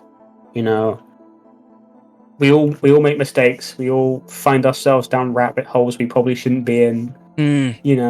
Yeah. There's a lot of great people who I know who have, like, at times, like, I've spoke to people who have been on, like, the dark side, quote unquote, the internet, and like ended up in like racist websites, right? Talking about like Nazism and things, and it's like they have stayed there for months, and they kind of didn't realize it was in this like echo chamber of these things going on, and they just they were okay with it for a time, and then after retrospective, they're like, "This is awful. Why am I here?" Right? And it's okay to make those mistakes and end up in these situations. But hopefully people can improve, and taking time with these people will help them improve, right? Like this whole conversation, like you said yourself, you wouldn't know as much without this, right? And you've taken some time to understand that, and that's amazing compared to a lot of people who potentially may not care to. Yeah. Thank you again for taking the time to. Oh, no worries. To explain it in detail, and then when I started peeling back the onion, and those more difficult, challenging follow-ups, it makes sense to me. Mm-hmm. I can't guarantee that I will retain everything, but at least we have a stream of it. Yeah, you can watch it back. Yeah, and this will be in a VOD, like it'll be like the normal StratSides, but Amy, this was awesome. Yeah, talked about a lot of stuff. Yeah, we did. We ran through so much. Do you have any closing thoughts, or not even closing? Like, do you have thoughts? Anything you want to ask, or that might be a good place to bow tie it, 2 hours. I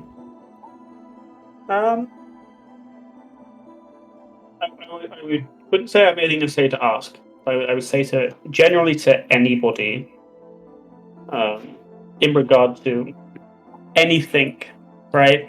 In regard to people, just a lot of things boil down to basic human respect. And it may not seem that way to begin with. You may think it's like political or whatever, but trans people, we're not asking for you to agree with us on everything, right? But we will fight that fight in the courts or in the government or whatever. We are asking I am asking, I think most trans people are asking, most human beings are asking for respect, right? We're asking to be treated as another human being. And that's the same for any minority, anybody on the planet. We are all people. We all have same complicated lives. And that's forgotten about a lot of the time. You may think you're not the only person who has issues. Trans people might have issues. We all have infinitely more complicated lives than we could ever think about. And taking a step back and realizing that people are people is important. And I hope everybody can do more of that. Yeah. Well said. Thank you. Amy, I appreciate your time. Thank you for doing this with me. You're more than welcome. I've enjoyed myself. It's fun. Good. I'm glad. I'm very glad. So I like talking about these things. That will wrap up StratSide 18. We are 18 deep. I can't believe that. Damn. Oi. So this was StratSide 18 with Amy talking about an uncommon experience.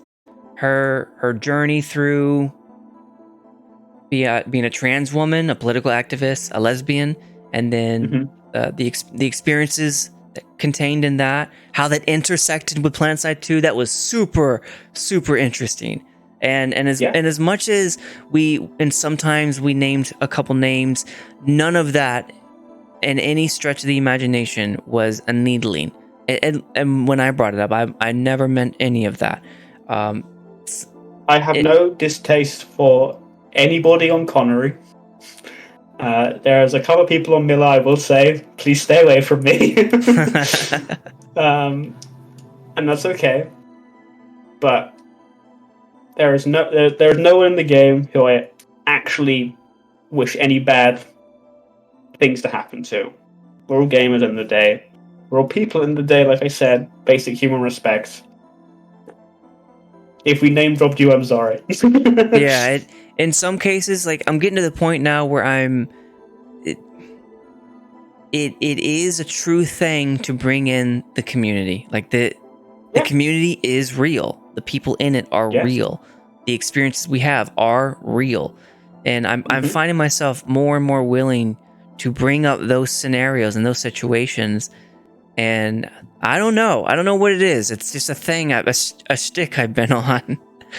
It's fine. Like public perception of these outfits, for example, is a real thing, right? There's no point ignoring it. Right. That's my perception. People look that's at my things view like entirely. WTAC and they will say certain things. People will look at things about SAMY and say certain things. People look at recursion and go, they're the best headshot clickers or whatever, right? These are just common opinions that people do have. And ignoring those opinions is wrong. You and I agree on that, Amy. It's not what could or should be, it's what is. Yes. It's what is true.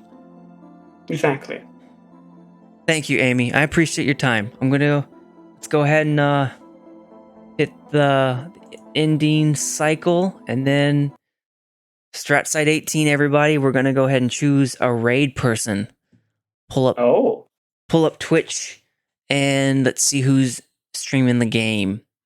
See if anybody you recognize, Amy. Glittress? Oh god. Hannesme? Grimper? Petway, or Rookrick. These are some hard names to pronounce. God, PlanetSide 2, who's live? Us? Okay, nice. I don't know any of these people. Grimper is got his thing going. Let's go ahead and rate him. Why and not? He's talking. Hell yeah. All right. So this is the best game ever. That's a great title. Yeah, the best game ever. That's PlanetSide. Maybe not. But I believe so. Good game. I still come back to this day because I believe it is the best game. But I think it's getting harder and harder. Like it, for sure. Did you hear Chuck Baller announced his departure from the game? He thinks. Oh damn. Yeah, which is not good. People always come back. He could, but you could tell just the not good. If even he is one of the diehard players of the game, not a good thing. Yeah. And it's harder for me too because it doesn't feel like that relationship is reciprocated. We have to recreate it with our own selves in this community. As a Team Fortress 2 player, the last time we got an update that was major was like 3 years ago. So I know that feeling. Yeah. All right, we're going to go ahead and hit the raid button and then close out. Thanks, Amy. No worries.